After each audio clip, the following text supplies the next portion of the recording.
Yeah, sorry about that sudden jump like that. I was actually just trying to post our shit last minute in the Discord. So, anyways, hello and welcome to People Making Statements, the once a month show that sometimes misses a month. Kind of freak out. Don't worry, it's just back next month. Brought to you out of beautiful Warren County, St. Louis County, and Jefferson County. We're currently in storm mode. Weather is actually kind of tame, but I bet California is probably still on fire.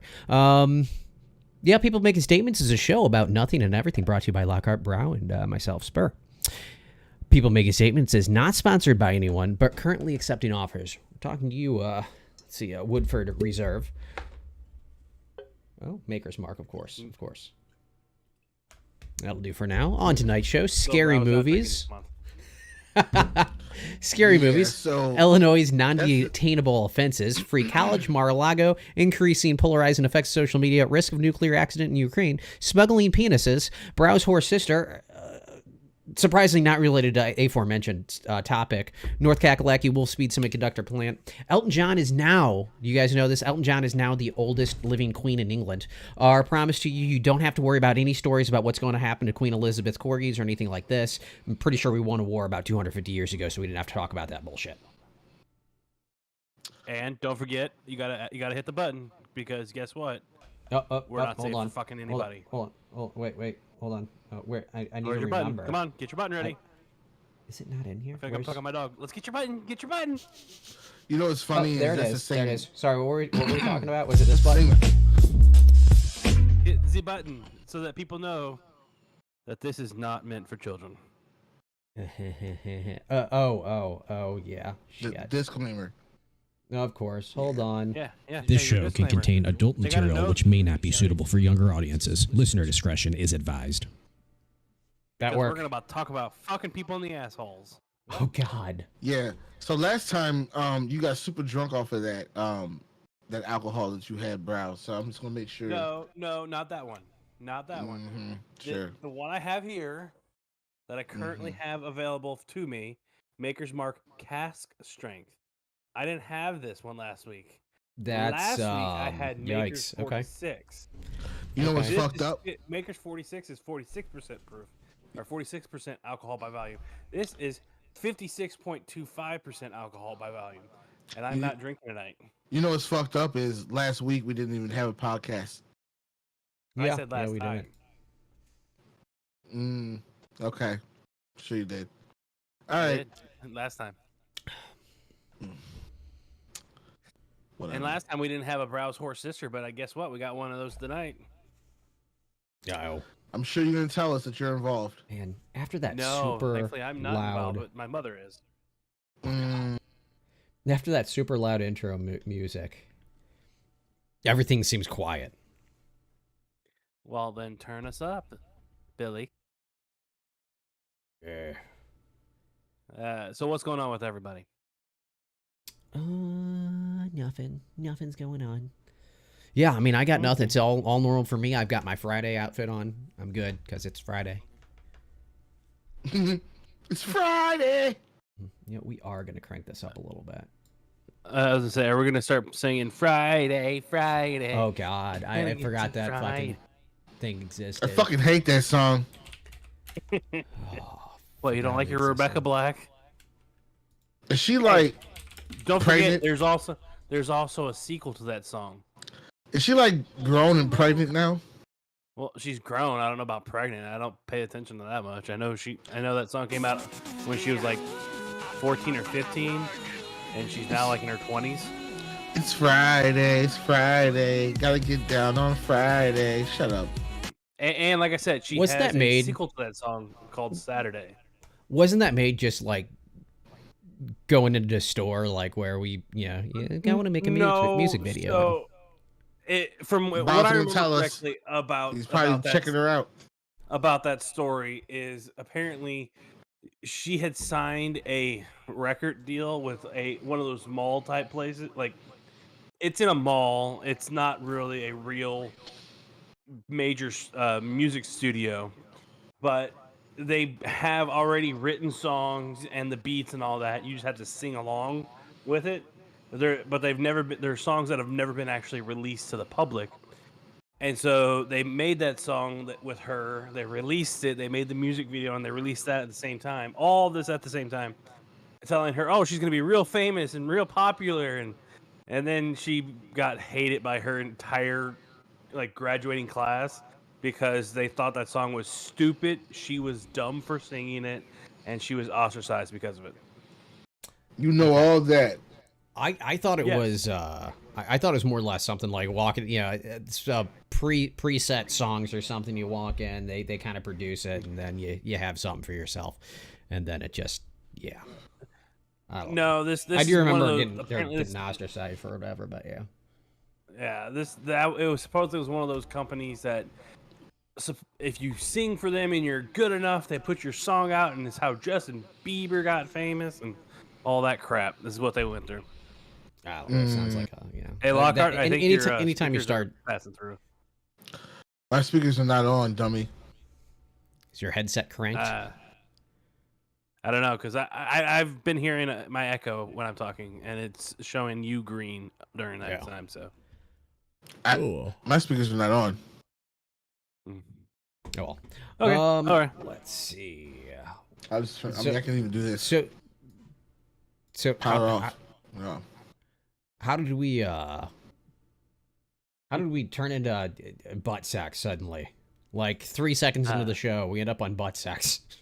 Because Brow decided to talk about putting something in somebody's butt again with his sister.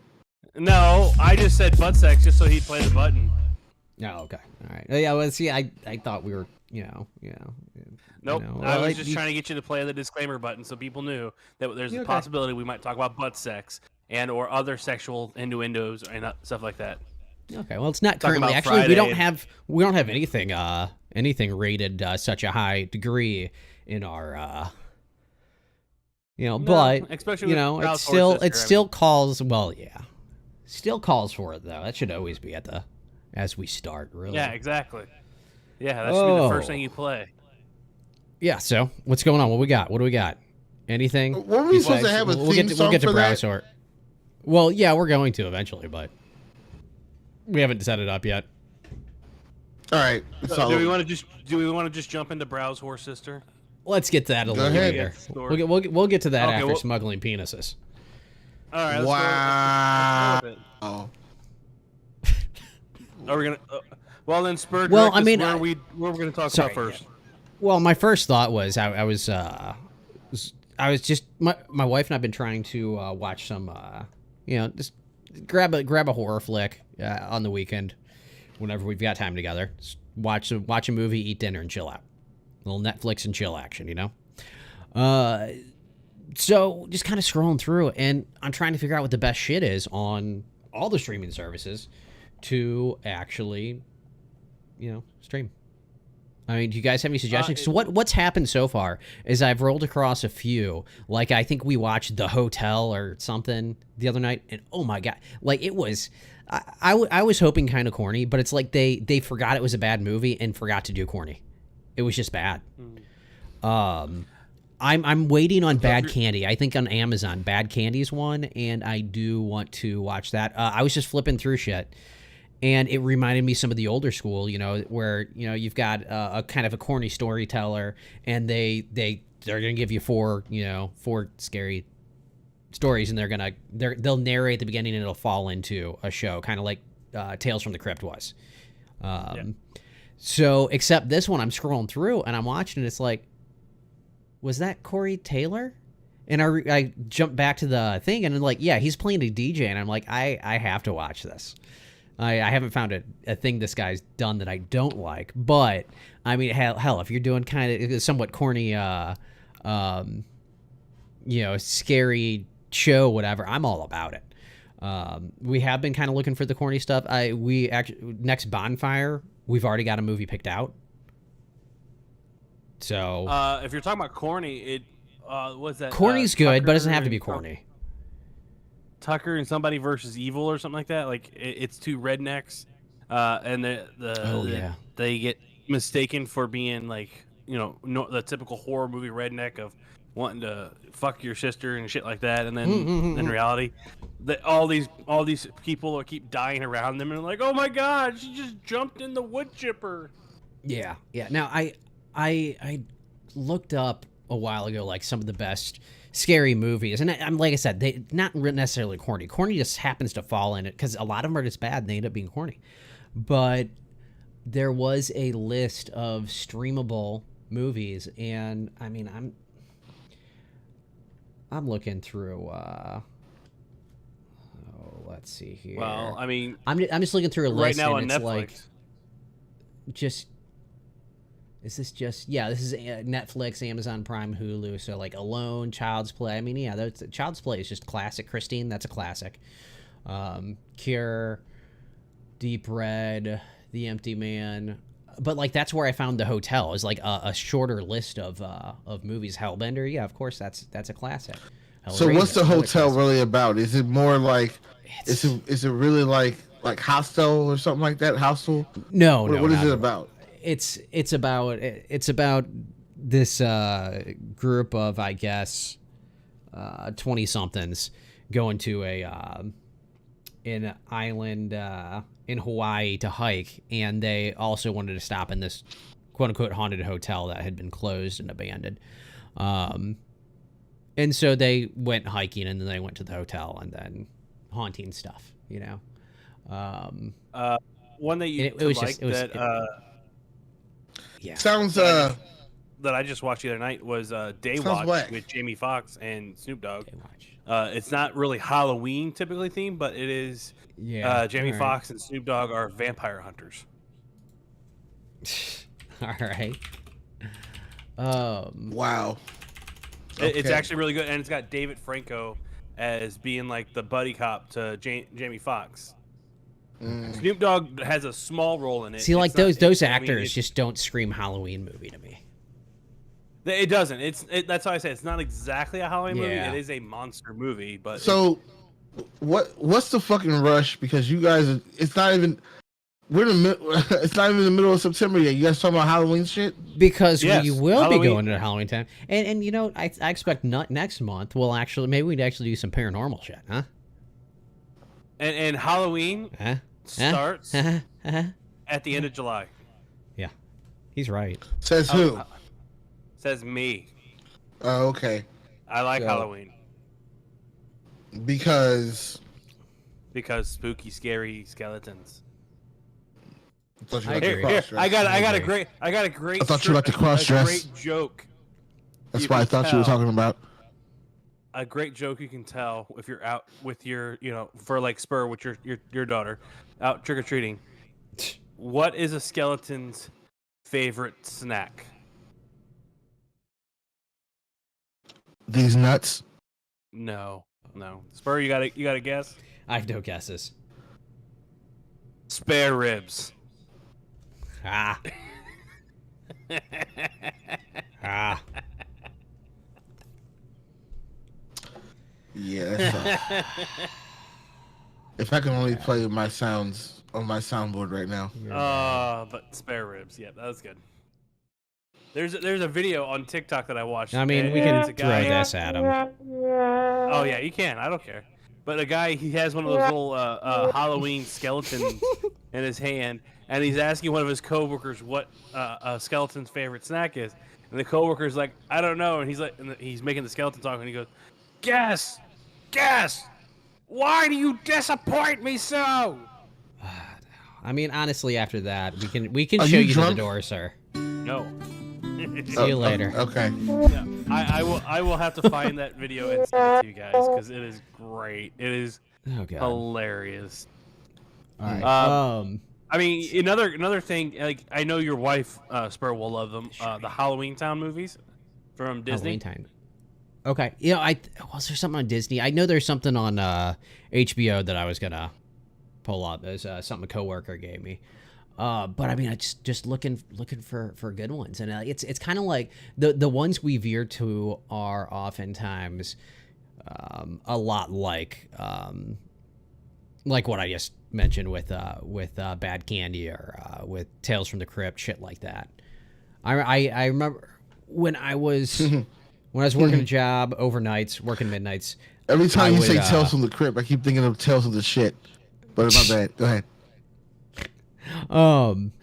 So I was actually catching up on all the Tales from the Crypt because somebody had posted them all on YouTube before they had caught them. So I was going through one by one, watching every fucking episode. But I think I do have all the episodes now. So that's something I can keep doing. I didn't think of that. Yeah. You got the newer Halloween with the Rob Zombie versions. Okay. Yeah. Yeah, and then you got the really terrible. Or no, Rob Zombie didn't do Halloween. He did Friday the 13th. I think he did. Yeah. Did he do Halloween or Friday the 13th? No idea. I think he did both. These are trivia questions. I do not know the answer to. I never know the who's and all that. I'm not a fan of Halloween. I don't got anything to say to this. So fair enough. I know the newest It was actually pretty good. I don't know if you saw. maybe chapter 2. Yeah. Maybe I feel better if I get laid on that holiday. Newer ones. It 1 and 2. Okay. Well, the recent ones were good. thought... Older, it's always the original. I mean, come on, you can't beat the original. Oh, he fell down again. Exactly. Especially. No, I dropped the spring from my microphone. Here goes that drunk shit again. Oh, there it is. No, I mean, especially with Tim Curry being the original It the Clown from the original made from TV movies. You cannot go wrong with Tim Curry.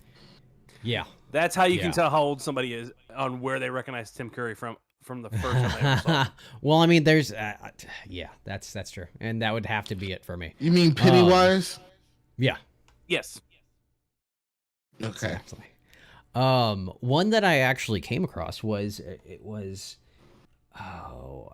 I can't think of the name of it, but it was a kind of like an alternate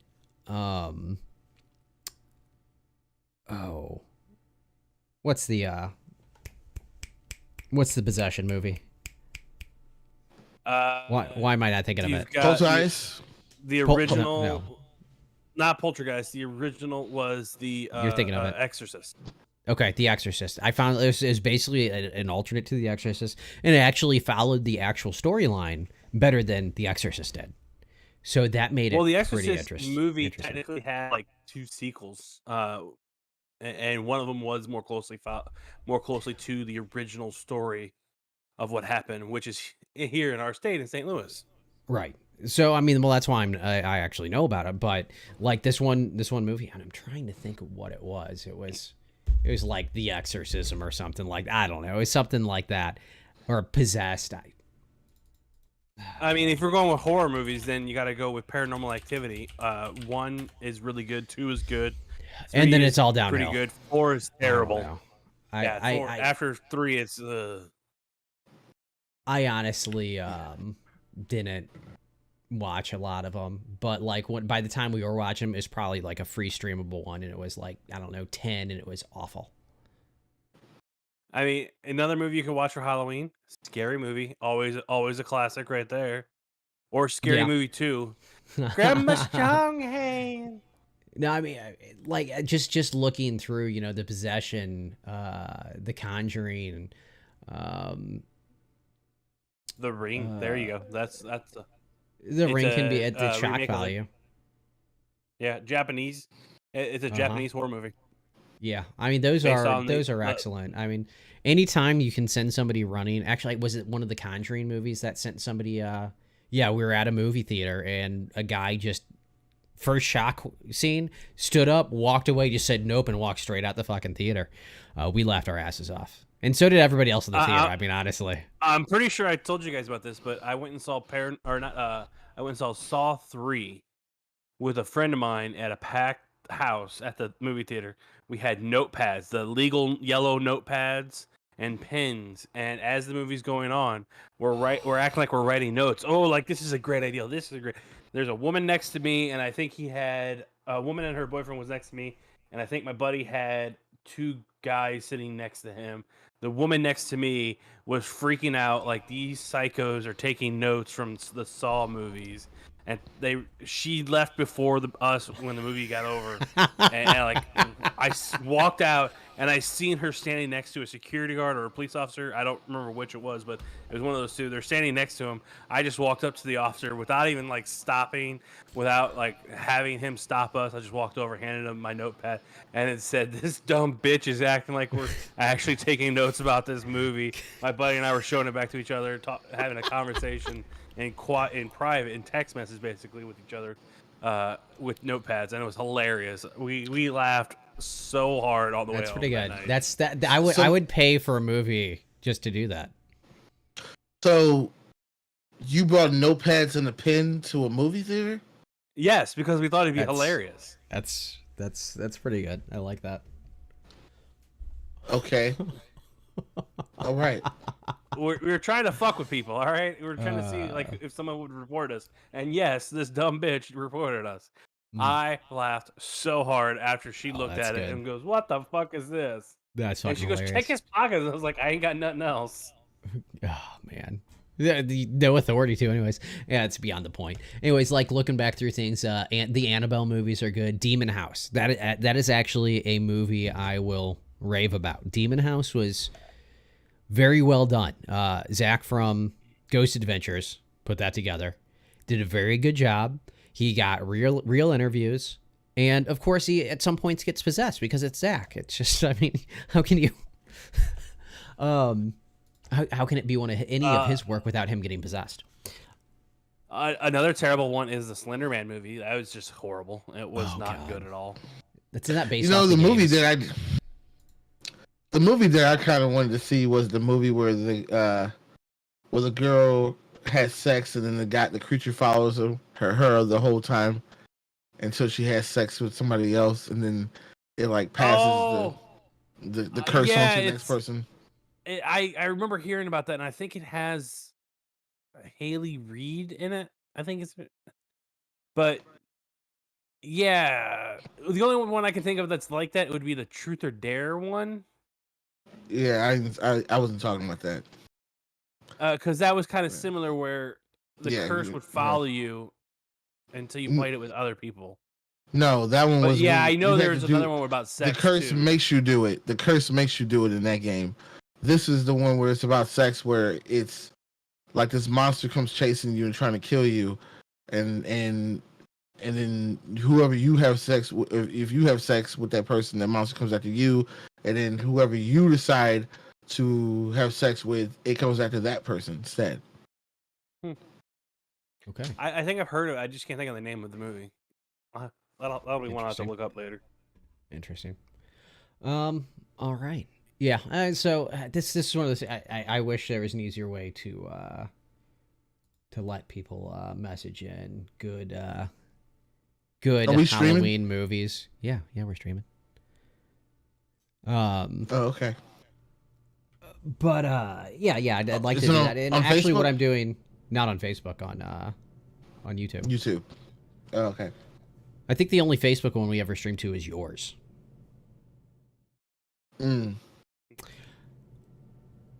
But what I'm doing right now is I'm working on turning my my personal Twitch Discord channel into the Warren Studios Discord channel. So we'll just go ahead and center everything around that. Any comms be easier for people to message back and forth outside the show. I digress. Topics. Illinois' non-detainable offenses. Have you guys heard about this? Nope. No. Let me go ahead. What is that? And you know what? Shit. Bear with me. Fire. It's the way you said it. Shit. That's what we're gonna do. Good, I'm already logged in. Because once I mess with Discord, video feed for you guys goes away. So I actually had to open up Discord on here because that's where my chat has all. Your chat? What about our chat? Did I close that? Your chat. Well, it's our chat. By the way, congratulations chat, on hi, making chat. it to level 1. I need Yeah, to turn yeah. me I off. posted something tonight, and I got level 1. It was great. I I need posted to the turn that video shit for you off. guys in our PMS voice channels thing. If you want to go watch, that's the skeleton one, and that's the one that's hilarious. It's phenomenal. All You right, will let's, laugh. hold on. I promise you. Hold on, let me. I mean, I've got it up right here. So let's go. All right, let's ahead play it. and, Here we go. Is it all visual, or just audio? It's visual and All right, audio. so It's we'll bring it all everything. the way up. I have a joke for you. What is a skeleton's favorite snack? God. Go on, guess. Death? No. Go on, guess. No. Come on. Guess. Why are you laughing? I haven't told the punchline yet. What is a skeleton's favorite snack? Guess. You're putting me in a lot of pressure. Guess. Fuck. Guess. Guess, goddamn you. Why won't you answer me? What is my favorite snack? Bones. No! No! See, this is not... What is it? Why must you fail me so often? This is Ribs! intense. Spare ribs! Fuck! That told you that's great. That made it a little better. That definitely made it better. Mm. All right, I Why must happen you to, fail me so often? Oh man. Funny. It was. That's why we laughed. Besides you, Lockhart. Because the shit wasn't funny to me. That's why. Oh, no sense of humor. Gotcha. Not when it comes to you. All right, so Ooh. I'm pulling up this just in regards to the what did I say it was, the non-detainable offenses, and this is Illinois law voted into place. I don't know if I can actually find it. There's going to be a little bit of legalese in there, so that may not be the best thing to go through. Let's go ahead and just pull up the first thing. We find 97 ZOK radio. Well, let's go ahead and use their article here. The Safety Act. Under this new law, if you're charged with a crime on the list below, you will be able to be released without bail pending your court date. I'm going to skip their whatever commentary they have, but these are the offenses you will be released on after you're charged, awaiting a court date. Aggravated battery, aggravated DUI, aggravated fleeing, arson, burglary, drug-induced homicide, intimidation, kidnapping, robbery, second-degree murder, threatening a public official. All right, so the threatening public official, I can see being okay to let someone out on that one. The rest, fucking what? Like arson. So You got caught burning shit down. Guess what? Most arsonists are gonna fucking do it again. We're gonna because charge they like you. fire. and release. Now, this is actually a direct result of bail reform. I've been against bail reform, but I was in the business. I don't know if you guys even knew this, but I'm no longer in that business. I let my license lapse. I'm no longer able to recover surety. So So you can't do body this- hunting anymore? Exactly. I let the license lapse. Not going to do it because it doesn't pay. I haven't done it in 2 years. I paid for the 2 years. So if even on this side of the river, you're seeing you're not seeing the private industry involved as it would be lucrative to. I don't know if lucrative is really the word, but it would be in the most financial interest to the government. Thing is, if the government they give somebody their bond, They're gonna say, okay, we're gonna hold you on $100,000 bond. Now that's property or cash, but they'll let you go on $10,000 cash. They'll let you off on 10% if you have cash. Well, that's what you would usually pay. What the fuck's going on here? We got little laughy faces over there. Yeah. I didn't think you would see that, but apparently Yeah. you did. All right. Yeah. whatever. Yeah, and it showed up Um, on the stream, man. What the heck? I'm like, what the fuck? So usually a bondsman will They did? charge you 10%. Oh, there it is. That's a good Okay. one. Usually usually bondsmen will charge 10%. Well, government started to say, or the judge would say, okay, you could pay 10% cash, we'll let you out. The difference is, whenever you don't go to court, they have to send people paid for by the public to come get you, or at some point in there, the money falls back on the government. Now, if you do that privately, the bondsman has to pay that money if the person doesn't show up to court, or they have to go get them and bring them to court, which is usually what will happen there.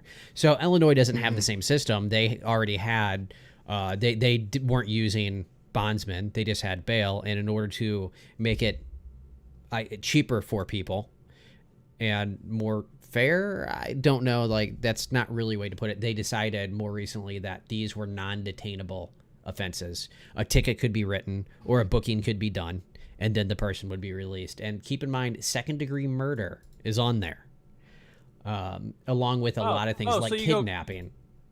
Okay. Go kill so let me someone. make sure. Go kidnap and kill somebody, and guess what? We're gonna slap you Well, on the wrist and let Kidnapping you and back out. killing So is these are probably just- going to be so first these are degree, all- but yeah. Offenses that people do that they go to jail for and then they can get out of it quickly. Is that what I'm understanding? So this is Instead of this is them sitting in jail pre-trial. until- Pre-trial. Yeah.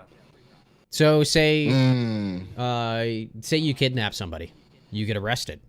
Now you get booked, and they say, well, we can't hold you because this is a non-detainable offense, so they release you immediately. Mm. Okay. Sounds familiar. Mm-hmm. Sounds like somebody else. we know. So you know, aggravated battery, that is commonly domestic. You just let the person right back out. Anyways, that's just one thing. That actually goes into effect in Illinois, I think the 1st of next year or something like that. Yeah, January 1st, 2023. I just thought that was something interesting to touch on. I keep seeing things about it, and it's absolutely true. And a horrible, horrible idea. I think in any of the bail reform has been pretty... Most of it's been completely negative. I think there needs to be more private parties involved with the with bail. There needs to be bondsmen involved, because guess what? Now it falls on a private party. You're entrusting all this to a private party. It's no longer. It's not the government's business. The government needs to be removed from that.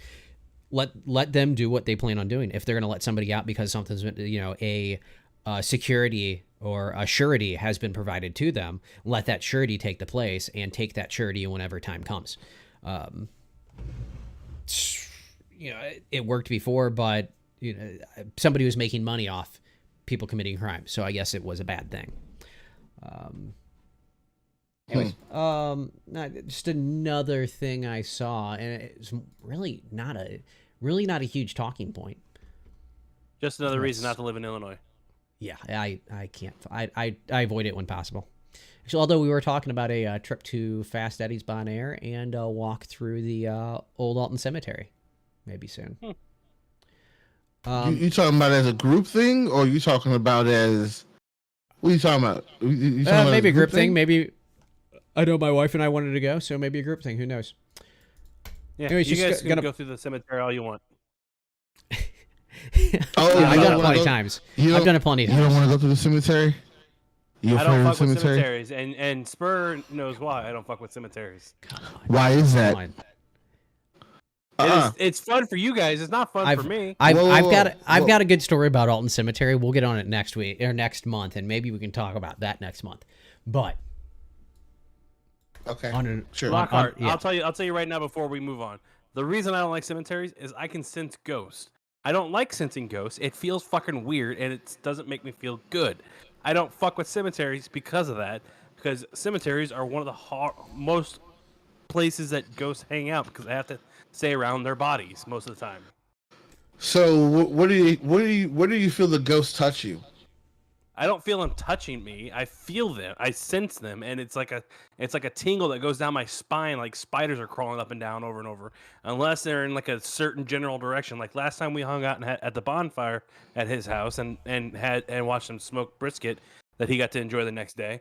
I told you guys I could sense something off to the right where I was standing at because we were looking at the fire pit. There was something off to the right. There was a bunch of ghosts over there, and Spur then mentions that there was a boys' home in that direction a long time ago. So,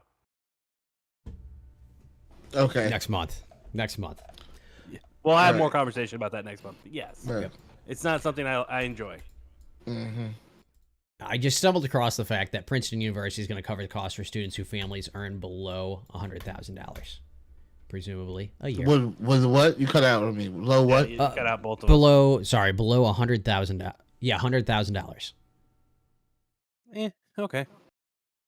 You know, I mean, at a the time fact that students wanting to go to universities or colleges or whatever you want to call them are having to take out massive loans to go. Well, and you have their parents saying, "I worked a minimum job, so many hours a week, and Yeah. paid for it out of my own pocket." It's like, you guys don't understand. The college system was unlocked when the government said they can charge whatever they feel like Yeah. for their education. and So I mean, they it's started charging hundreds of thousands of dollars Yeah. a year. And so they're large loans that turn into massive interest payments. And I'll say right now, whenever people get, you know, some money forgiven from the loan, you know what, the government, you know, so many tax breaks to businesses and wealthy, and also let's see, bailouts for banks and for like big auto manufacturers who end up going ahead and just selling to foreigners anyways. I mean, I would much rather let people go get educated and let money go towards that than all these other big fucking businesses that are going to fuck their people over in the long run anyways. Well, since we're kind of moving in that direction anyway, when the White House Biden announced that they were going to forgive student loans up to a certain amount for, you know, Pell Grants and a certain amount for people that didn't have Pell Grants, I thought it was hilarious. I had all these Republicans and other people going, "Oh, we don't think this is a good, you know, can't just give away money like that." And it's like, "Oh, really?" And then the White House Twitter account came with the fucking receipts going, "Oh, well, this senator who just mentioned that they didn't think that the student loans forgiveness was good, they had $1.something million in payroll or paycheck protection plan. They had all this money, and then this person, and the Twitter feed was just them, you know, roasting all the Republicans banks, that were doing. Banks everyone. set up, banks and businesses they'll set up forgiveness programs for things, and like they're already set. But like whenever it's people going to school and things like that, people who are actually building our economy, the backbone of our economy, and they're not getting the same treatment as somebody who does have money and is starting a business. Now I understand, you know, putting some money into that, but also at the same time, I don't know what is government money and what is bank money and all that. I don't know who's footing the bill. You know, I hear forgiveness. I don't know where that money's coming from, honestly. And if it is the government, I don't care, because all the money that the government's spending on fucking bailing out big businesses and banks in the past 15 years is astronomical. Plus, you know, remember that all that money. I don't have a problem with that. I don't have a problem with it. I think he should help with the student loans, and then not only that, but I think he should actually increase it, in my opinion. But it is what it is. Yeah, no, I don't disagree with that. I don't think that the government should have to help with student loans. I think that banks shouldn't be raping the shit out of students who are trying to get loans. Now, I also... Well, you're talking about the problem versus fixing the problem. and I'm talking about Well, and- just and- I'm literally talking about what's come out in the solution is what I'm talking about. And so, well, but it's not a yeah, solution. you're It's a right. temporary. It's a temporary fix. It doesn't actually. It's not a solution to the issue at all.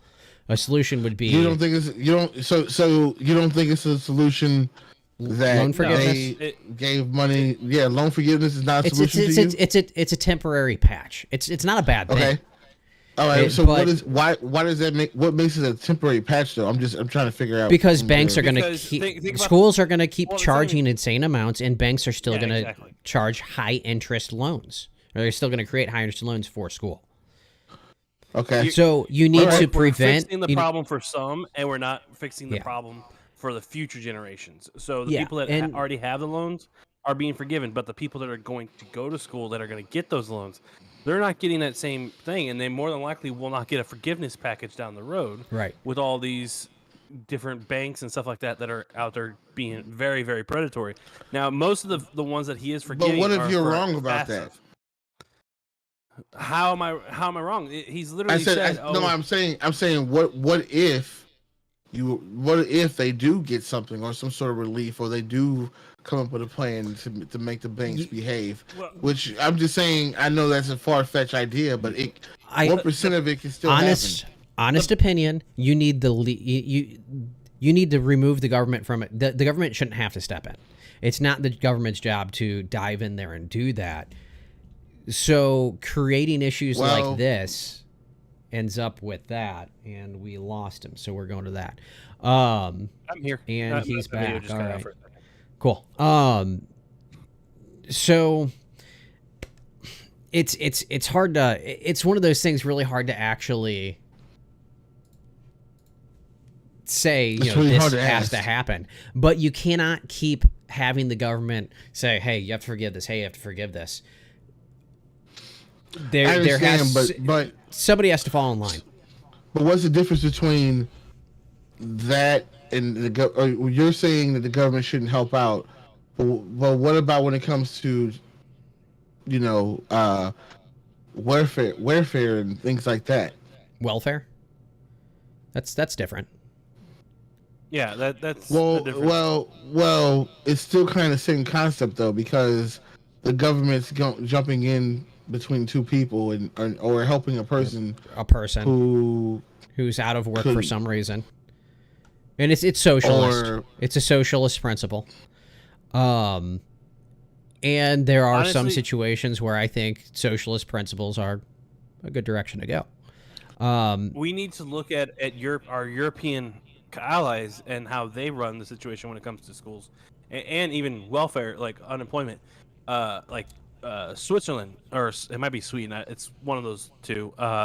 They have a program where you can go to school and they pay you. You can go to college, and instead of you paying a bunch of loans off, the government gives you X amount of money, so all you're doing is focusing on that education, so that in the future, when you have that really good job that you went to school for, like a doctor or a lawyer or anything along those lines, a teacher, you can now take all that money that you're making and pay taxes towards it. Now, yes, their tax rate is a lot higher than us, which I think is something we should consider doing as a country. We should increase our tax rate, and it should be an increase in which is dependent on how much you make per year, so that the top 1% who don't pay shit are actually paying Well- their goddamn share. Well, let's take a look at that though. Whenever you talk about the top, they're actually getting tax breaks. That's, I think, the issue. Why are we giving so many tax breaks to certain groups of people? Honestly, I say do away with tax breaks. You set, yeah, absolutely. You set an amount and you just tax it. You know what I would And like to we see would- is, I would like to see more. I would like, what is it? No, I don't know. Well, I heard there was some talk about like giving people like $1,000 a month. Like, Well, where's the I money don't come know. from? well, I understand If they're that, but giving I'm you just saying. $1,000 a month, then they shouldn't be taking that $1,000 a month from you. But doesn't it work the other way too? What, you're taking saying? it from you and then giving it back? You're saying if they can give you $1,000, they shouldn't be. Then they should. If they need to start handing you money, they shouldn't be taking that much money from you. Yeah. I mean, tax system's broken. That's really what it is. And what the reason I wanted to point this out anyways is just the fact that Princeton's gonna the fact that the government's had to step in or they've decided to step in and start forgiving loans. Princeton's decided, okay, if a family makes less than $100,000, well, they'll be covered. And that's gonna really help some people. Now, part of what drug our society into this was the fact that suddenly in the last, let's just say the boomer generation has decided, oh, everybody needs to go to college. Because, and then businesses started changing things. Oh, to work here, you need, 4 years of college and 5 years of experience in this, and you catch a business saying, hey, you need 5 years of experience in this computer language, and somebody's applying for that job. They're like, yeah, but I don't have that. Well, you need those 5 years. Well, that's weird because I wrote that language 3 years ago. Yeah, so that was the one I was going to bring up. Is that it's that guy just insane. They put shit out there like that. I mean, just completely out there, and people are being pushed away from actual trades. And guess what? Trades are starving right now. Businesses, companies want tradesmen to help do labor intensive jobs or trade jobs, and the market's slowing down because of it. And well, jobs are slowing down because of it, and so some businesses are hurting due to people not going into the trades and instead trying to go to college and then not being able to find a job. And yes, some people pick just really fucking stupid majors. I mean, I'm not using mine right now, obviously. And then other people do. You guys both use yours. You're not? Okay. Wait, what was your major at? Bro, yeah, I'm gonna say, what are you majoring in? What did you go to school for? I went to school for digital entertainment and game design. I have an associate's degree in what is it? It is multimedia design and implementation. I should have gone to school for a business degree because I've been managing more than I've done anything else in my life. There you go. Honestly, business is something that you can get into anything with a business degree. But, why study something you're not interested in? You may study something completely off the wall, and you may be good with business. You may have taken absolutely no schooling to get that way. Honestly, being good at business sometimes just comes down to being good with people and being organized. You can learn a lot of shit on the way. Yeah. I honestly, the only reason I'm good at the management position is because I started out as a server, and I worked with, I had to work on communicating with people effectively so that I'm not punching them in the face as they ask stupid questions. And then I translated that to be a manager skill of, hey, how do you want me to help you progress in your possible career field? What career field would you like me to help you push you towards?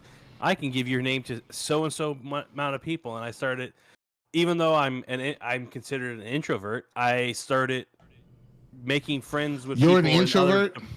I really am. No, you're not. I am an introvert. Oh no, no, you're not. Let's go out to a public place where I don't only know two people. Guess who I'm going to talk to? I'm going to talk to those two people. Get me drunk, that's a different story. No. Drunk David and sober David are not the same person. Drunk David's very extroverted. Sober no, David's drunk David likes to pass out and close his laptop so nobody can see what the fuck he was doing. That's drunk David. Yeah. That was stupid drunk David. That was beyond drunk David. Yeah, drunk David will go to the girl that you're staring at the bar and ask her, "Hey, do you have a boyfriend?" And so will drunk Spur will go and try to pick her up. I mean, I'll do it not drunk too. I mean, Spur's gonna do it because he's safe. He's married, and he knows nothing's gonna come out of it. Yeah, that's for sure. Yeah. Mar-a-Lago.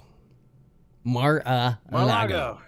Mar-a-Lago. Tr- You're talking about Mar-a-Lago, Mar-a-Lago. All right, Trump's so- home country club. Explain that to he lived me at. why this idiot took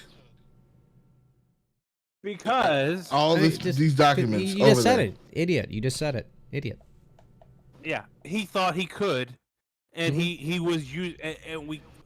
I have to put this as allegedly was letting his buddies from other countries look at it. And it's hilarious. His lawyers are not helping his ass out at all. And also, the other fun thing, and I found this out recently, is apparently Trump had to go really shopping to get a lawyer to actually take him on. Yes, Because actually, no I heard that law as well. firm wants to Yeah. be his lawyer because of how bad this is, and they all legal experts see the writing on the wall. If they decide to file charges against Trump or any of his people, they are going to jail. There is no way to argue anything that Trump wants to argue and win. Like Trump wants to claim executive privilege. The problem is the executive privilege only applies to the president in office. It applies to the office of the president, not the individual of the president. So executive privilege does not mean you can go, well, I was the president, so I'm using my executive privilege to take this with me. No. And this wasn't the only time. So I don't know if you guys realize this, but during Trump's presidency, he quite often would tear up confidential documents that had to be then sent over to the National Archive. He would tear them up and throw them away. And so there are people in the White House who were taking his torn up and shredded pieces of paper that are supposed to be going to the National Archive and taping them back together. There's actual members of the National Archive that said, yes, Well- we received several documents with them with tape on them. Not only that, but they but- actually had to come up with an official way to tape things back together. Yes, they did. And then the fact that now we know that we don't know what country, but we know for a fact one of the documents that they found in Mar-a-Lago was nuclear capabilities and nuclear defenses of another countries is going to screw Trump over. And how they had this shit protected, hilarious. Is he going to go to At- jail? At the end of the day, is he going to go to jail? Yes or no? At the moment, it's still too early to tell. This Oh, is now it's too early. Oh no, he more than likely is going to jail, but because the investigation is still very very new-ish and young in investigation standards, he will not be indicted or prosecuted for at least 6 to 7 months, at least, because the amount of So when documents he- they took out. Quick. So would he not be? He won't be able to run then, right? If he's indicted. If he's indicted, no, he can run, and he has to be found guilty of the Espionage Act, which with that one piece of information about nuclear capabilities, including that of another country, that can get him hammered hard with the Espionage Act, which would prevent him from holding office at all. Okay, so So he's then not he going wouldn't to. be around. But if he goes to jail, he's not going to go to jail, right? He's going to go to.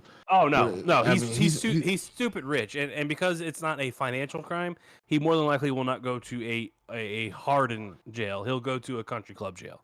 The other one, and I don't know if you guys know about this, that came about with Mar-a-Lago, is there's a investigation going on in Georgia for him trying to tamper with the election results on those 2 phone calls that he had after he found out that he lost the state of Georgia, and where he told them to find the votes they need.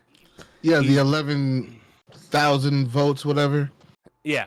No, He's being 11,000. investigated. Him and his people are being investigated for that. And then there is another separate financial investigation going on up in New York for him and his organizations, including Ivanka Trump, or his daughter Ivanka, and Jared Kushner, using a fake charity to get money, and also committing fraud in the sense that he was telling banks and companies that his value of his company was this, so much more money, but then when it came to taxes, he said, "Oh, we're not actually worth that much money that we told them. We're actually worth a lot less."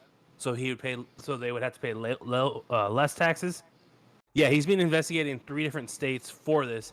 The one with Mar-Lago, the most recent update was that he shopped around and got the federal judge he wanted. The woman that is the federal judge, I forget her name at the moment. This incredible piece of shit has never posted, never had a legal document or a legal filing or whatever published. She's never published any, exposés or anything like that. The only thing she has her name as published is something that she edited that she didn't actually write. She's never been in a major cases, and she's now holding a lifetime seat as a federal judge in Florida. And she overstepped herself on Monday by permitting a special master to overlook the documents, even though the case isn't meant to go in front of her. It's not being handled in her district. It's actually being handled in Washington, D.C. by the Department of Justice. And she said that the special master was supposed to find documents that were part of the executive privilege. The problem is she doesn't define what executive privilege Trump had, since the only way he can claim executive privilege is if Biden and the current White House extends him the executive privilege from them. And they're not doing that. They've said, no, we're not giving him executive privilege on these documents. He's not supposed to have these documents that are supposed to be turned in. He's also got several, I think 3 lawyers that are potentially going to face obstruction charges because they signed an affidavit stating that the expanding the accordion folder that they handed over with the documents were all the documents that they had on site. And then they found all these other ones, and now they're potentially going to be charged as well. Like this is Affidavits becoming a are real a big bad deal. circus. Oh yeah, and they signed saying, "Oh no, this is all we had." After said lawyer had walked the FBI agent and the National Archive representative that was sent down to the basement through the unlocked door into the room where the other boxes that said classified and had documents in them that they took out of the Mar-a-Lago during this raid. They signed an affidavit saying this is all to my knowledge that we have, after they showed them this other stuff and tried to say, no, that wasn't stuff that wasn't you're supposed to take it to. Yeah, it's quite a mess. Yeah. There's a couple of TikTokers that I follow on there that they do they're just following this case as closely as they can. They're getting the court documents, like the 40-page rebuttal to the special prosecutor or special master that the DOJ filed last week before the judge made their decision. Then there's the current one that was filed yesterday by the judge that was trying to redo the special master's privileges because the DOJ filed a 13-page document stating how the federal judge that demanded the special master had no standing in this case, had everything that they listed, like I said, 13 pages, how this judge should not have made this decision and should not be involved at all. It's quite fun. I mean, okay.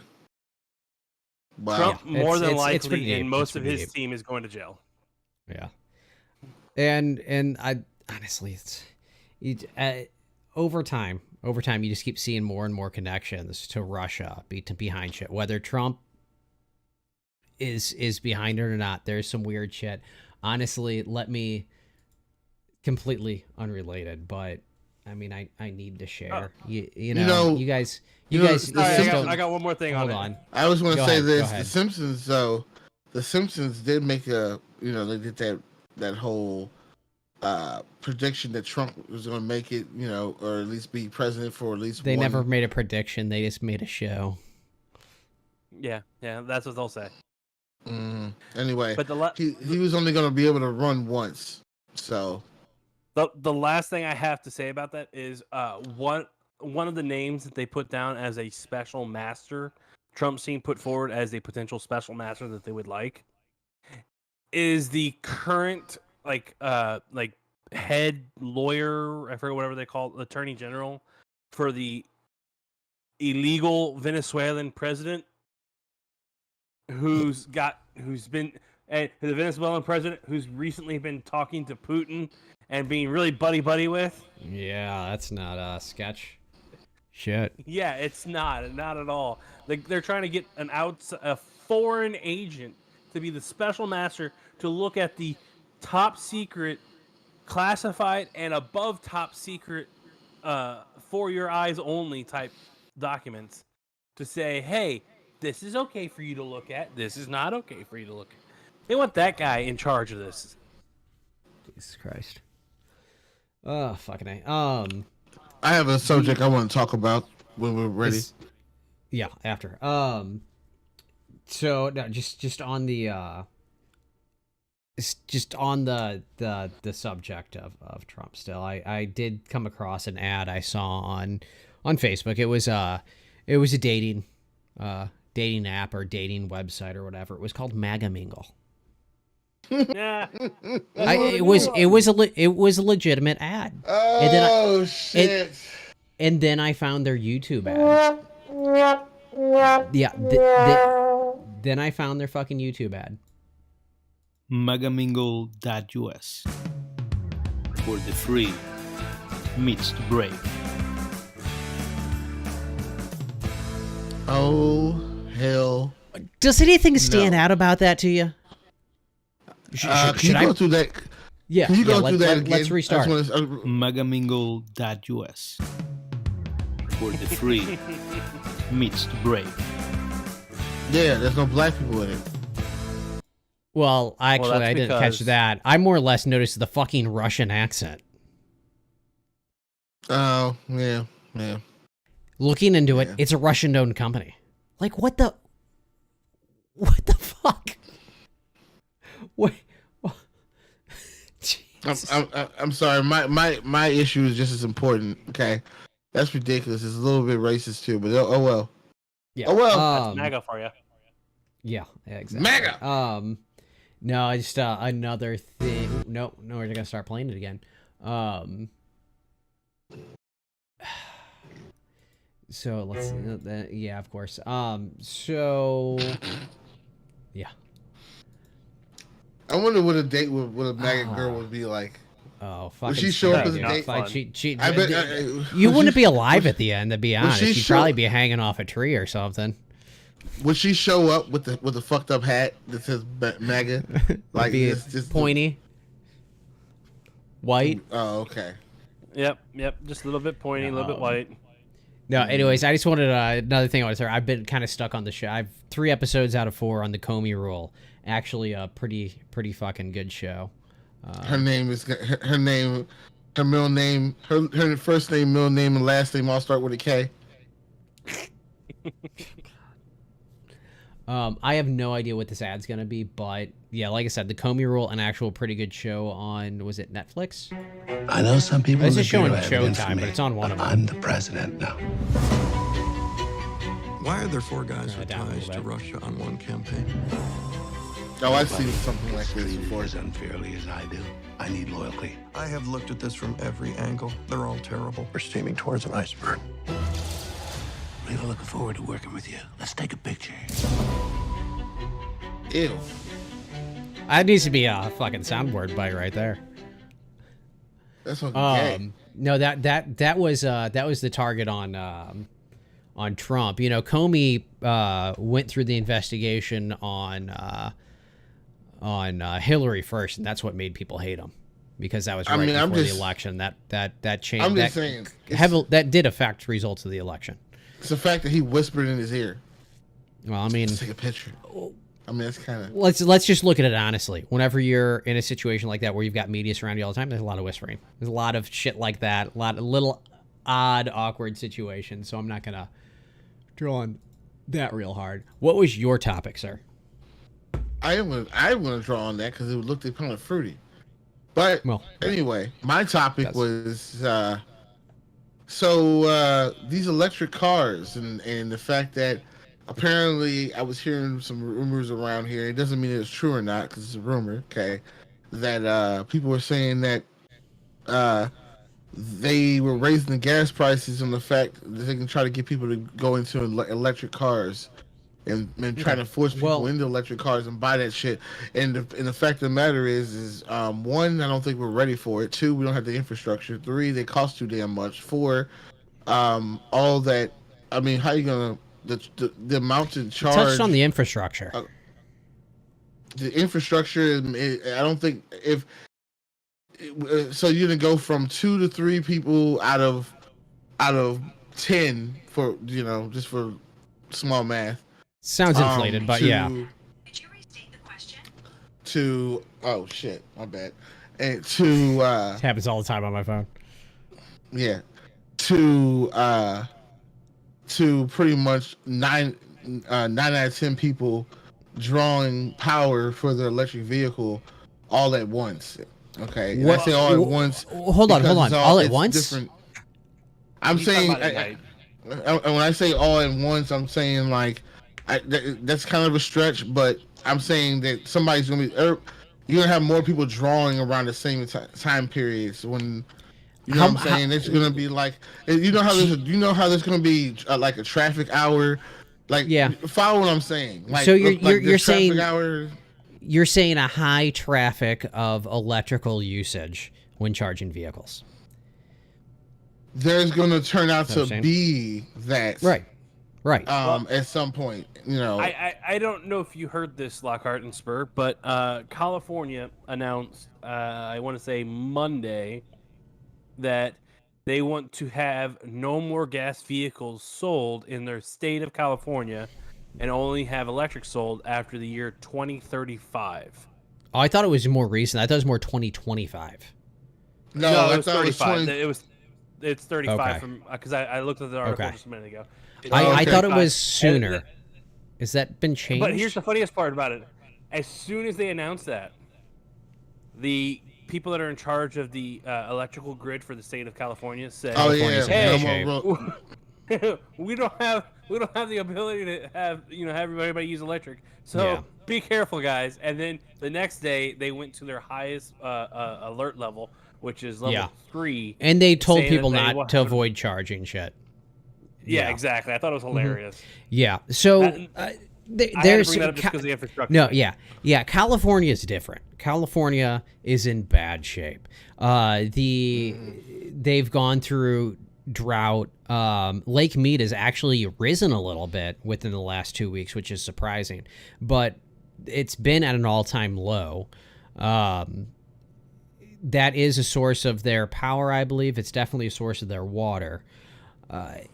Their grid is in bad shape. They've grown so quick, and they just don't have good power plants to handle that.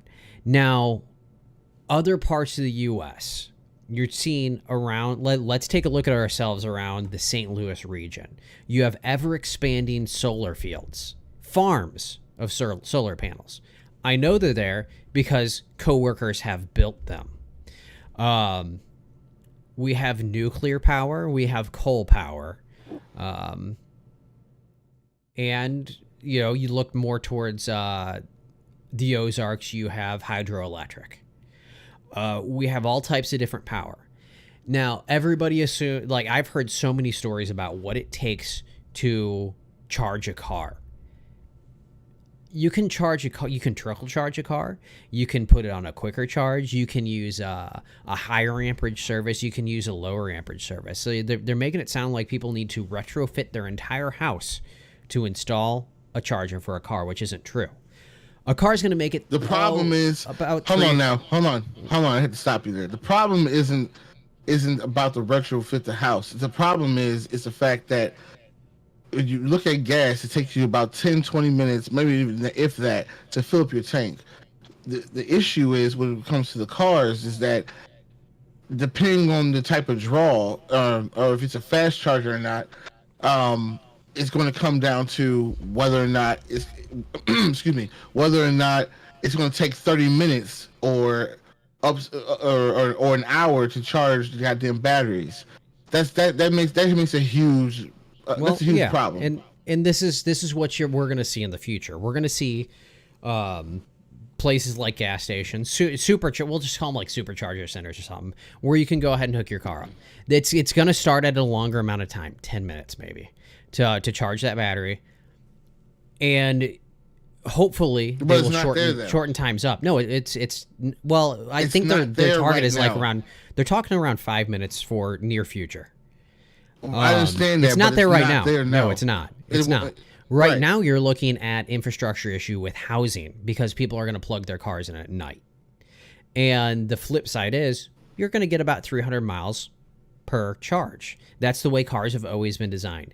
About 300 miles per tank, about 300 miles per charge. So,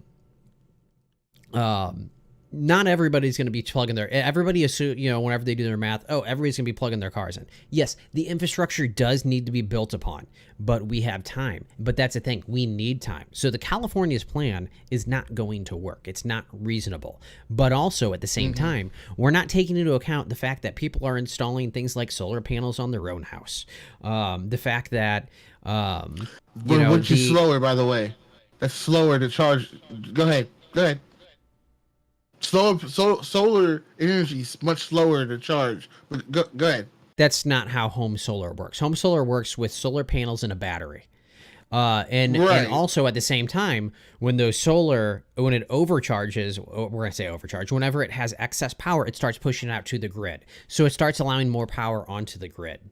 So now you have more power to access and use. Now you're not charging it solely from the panels. You're charging it from the electric in the house, which is pulling from both the grid, the battery, the panels, whatever. It's pulling from all of them. So we're not relying on the speed of solar panels. No, you're relying on coal to be made to electricity and whatever. Or nuclear or hydro. Like I just said, in our area, we have Lake of the Ozarks has hydroelectric. The dam, it makes power. We have a nuclear power plant to our south. Ameren, around us, has I don't know if you guys use Ameren, but it has a shitload of solar fields, farms, just the solar panels that are creating electricity.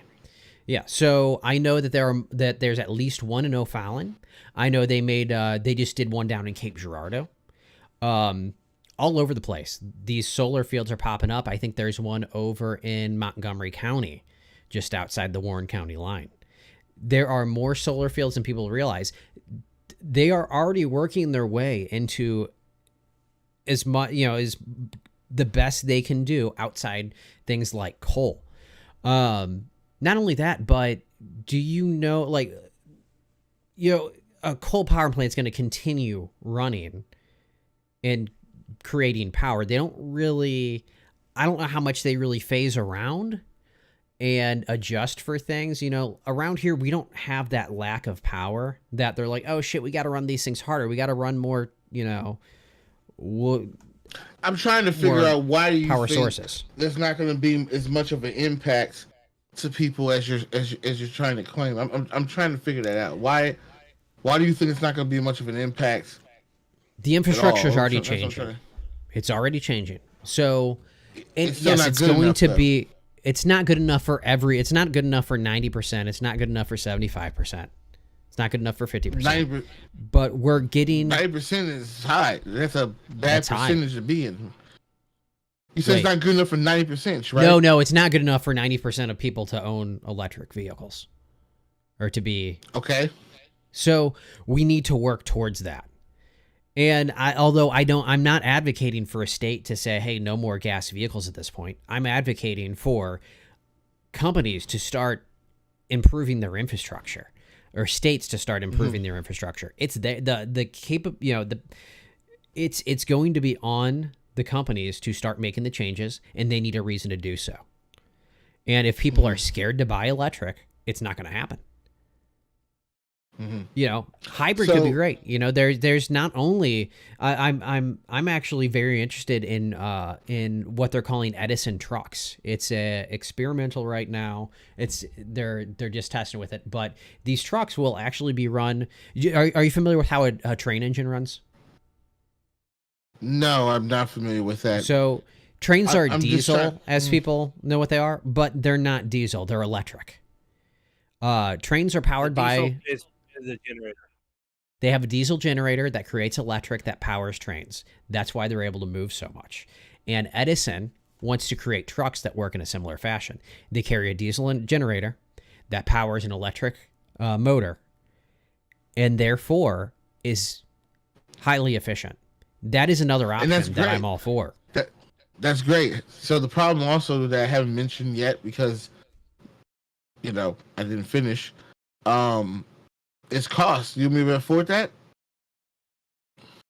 They need to make it affordable, dude. I mean, that's how much the problem.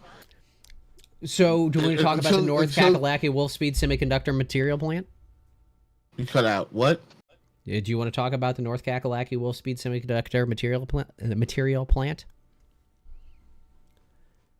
I didn't. That's not the subject I'm on right now.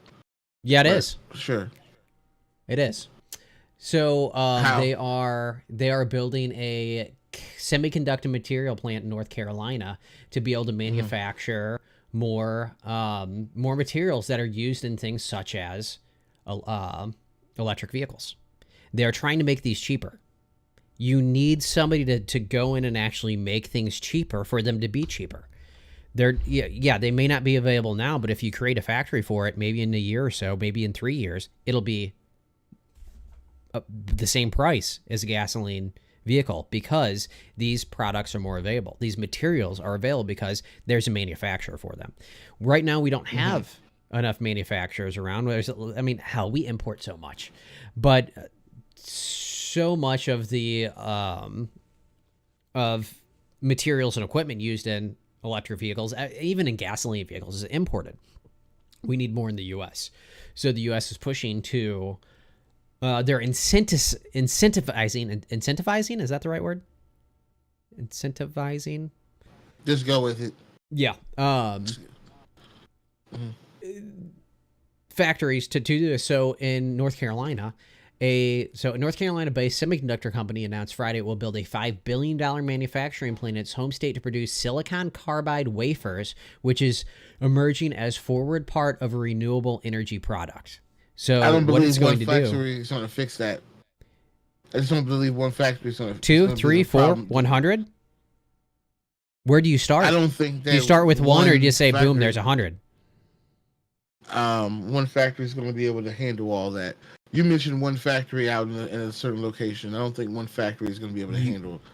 Where do you start then? If you don't start with one, where do you start? I don't think it's going to be a game changer. If you don't start with one, where do you start? I'm just telling you. I don't think that's. So in 10 years down the line, you don't think there's going to be a lot more electric vehicles moving around? Do you think that there might be? Because it could. I think there will be a substantially larger amount in 10 years. It could not work out. It could not, but I think there will be a substantially larger amount of electric vehicles. So in 10 years. So would it be fair to say that we both don't know? Yeah, I think it would be. Okay. But Lockhart, if you go with your ideal of not building the one, then you're not proving that it's going to be a benefit, something that you can do. You're not proving it's not a benefit that you can't do. I mean, you have that's what Spur's trying to say is you have to start. I know what he was trying to say. If you say, well, one's not going to do it, then okay. You have to start with one to get to 100. Yeah, I understand how to count. It's just having the attitude of it's one's not going to be a major game changer. You're right. It's not going to be a major game changer, but it's going to. That's all I was getting at. That's all I was getting at. That was my point. This is not going to be a major game changer. I think one makes a big dent. And it may one makes a big dent because if you can't start a thousand. And you're saying a big dent, and I don't know if I necessarily agree with that. I don't know. I think it's a bigger step than people realize. Not only in the fact that it's going to be creating back to the U.S. That's the thing. If not only to create the product, but to start creating the product in the United States, that is a big game changer because it brings more money into the U.S. because we can export too. And that means more people working, more people making money, more people that can afford things. Yeah. I know of there are people in the company I work for that are high enough up that have the money to do this already. That after the 2020 shutdown of COVID, where we were having major issues getting chips, they're actually working with a large group of people that have the money to start building chip manufacturing plants in the U.S. because they don't want to have to run that situation again. Or we're hoping that China, who's going through some sort of pandemic, because that's where a lot of the major plagues come out from because of the habit of eating bats and how they And handle penises. their pork and stuff like that. Yeah, and penises, I guess. But how they handle that, it could potentially shut down the manufacturing of chips for computers and for superconductors and nuclear power plants and all this other stuff. Just one country having that all that control over everything really did screw the company, the country, and the world majorly. And hell, my company, we're still feeling the effects of the chip shortage because we're having issues getting chipsets together for our new projects that we're getting ready to roll out. And then you got these companies, like, car companies are still having trouble getting chipsets for their vehicles. Now, yes, if you can go by to some dealerships and see that they are starting to have vehicles available for sale that are brand new, the new vehicles, but And you're able to still a watch major the issue. stream, which means we benefited from a new fucking GPU finally. Yeah. Yeah. But you It's have to coming start back, but Yeah, and that one company, that one factory they're trying to make that's going to manufacture chips. That's just one that they're starting with, just to see, hey, are we able to handle this? Or do we have the people here in the states that can handle manufacturing this equipment and this stuff? If the answer is yes, guess what? Factory number 2, they're going to start building. They're going to start working on that one. and not only that, but that means number it's 2, just 3, 4 are quicker. And whenever you get to more and more, Yeah. you have a very quick process of starting these companies up, and then you make a huge impact. And we're then looking not only back that, at the with auto with the industry. first one, We're looking back I at was the gonna say, auto with the industry, first which is factory, how you- old? Yeah, you can, with that first factory, you can pull from that factory and be like, okay, all you guys know how to do this. Come to this new factory. We're Quicker going to pay for your travel expenses. We're gonna I'm pay just for trying to your- tell your you food also. and everything like that, and train. I'm not everything's absolute. Just because you said that doesn't mean You're absolutely right. Not everything's absolute, but so looking at I'm something that's trying half to- empty 99% of the time is not a good way to go about it. 99% of the time. Really? That's No, what it's it not seems nine. like. No, well, you can say it seems like that. Doesn't mean it makes it true. It's an opinion. But as You far as sitting here saying, so what I'm the saying electric is, cars aren't going to be. so what aren't I'm gonna be literally viable saying for- is I'm not 100% sure if that's going to really work out. A lot of people are not happy with that, and then a lot of people didn't really push to go get an electric car because these gas prices went up. So just because you wouldn't agree with Nick doesn't mean anything. I'm just letting you know my opinion on that. and I'm letting you know mine, and you don't like it, so whatever. I want to look okay. at the auto industry as a whole. We've been looking Sure. at gasoline cars since the early 1900s. Let's just say the early 1900s, and over time, efficiency didn't really change much.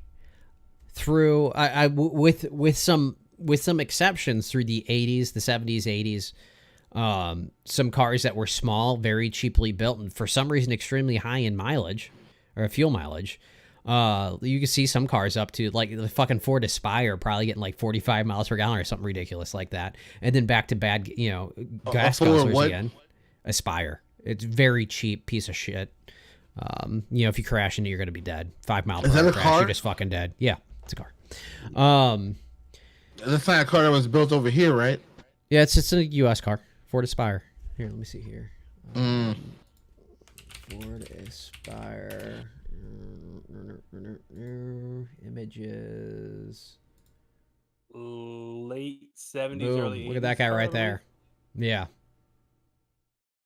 Yeah, I mean, it's kind of picked it up out of okay. nowhere. 90s. That was 90s. But you've Okay. got It like looks like a an lot of Escort. other, but higher fuel mileage than an Escort and more cheaply built than an Escort and smaller than an Escort. I'm a big fan of Escorts, Al. You know that. But there was kind of like this hump where they made some of these high mileage cars and then kind of stopped, and they were just very underpowered. They had like 90 horsepower at the most. And then suddenly we hit this bump in the last 15 years where cars get really high gas mileage, but we, kept wanting more power. So even with cars with higher gas mileage, with higher horsepower, we're still able to get better mileage out of. So we got to this point in a change of technology, a change in understanding, because we understand the mechanics of the engine combined with the abilities of modern technology when it comes to the computers in cars, which is why they need computers. Now, yeah, you can go back to the 70s where you're going to get, a heavy amount of horsepower of a big carbureted engine and just it's going to be a gas guzzler. Or modern where you have a car that has high performance with better fuel mileage because of that computer system. That's because of the technology we have.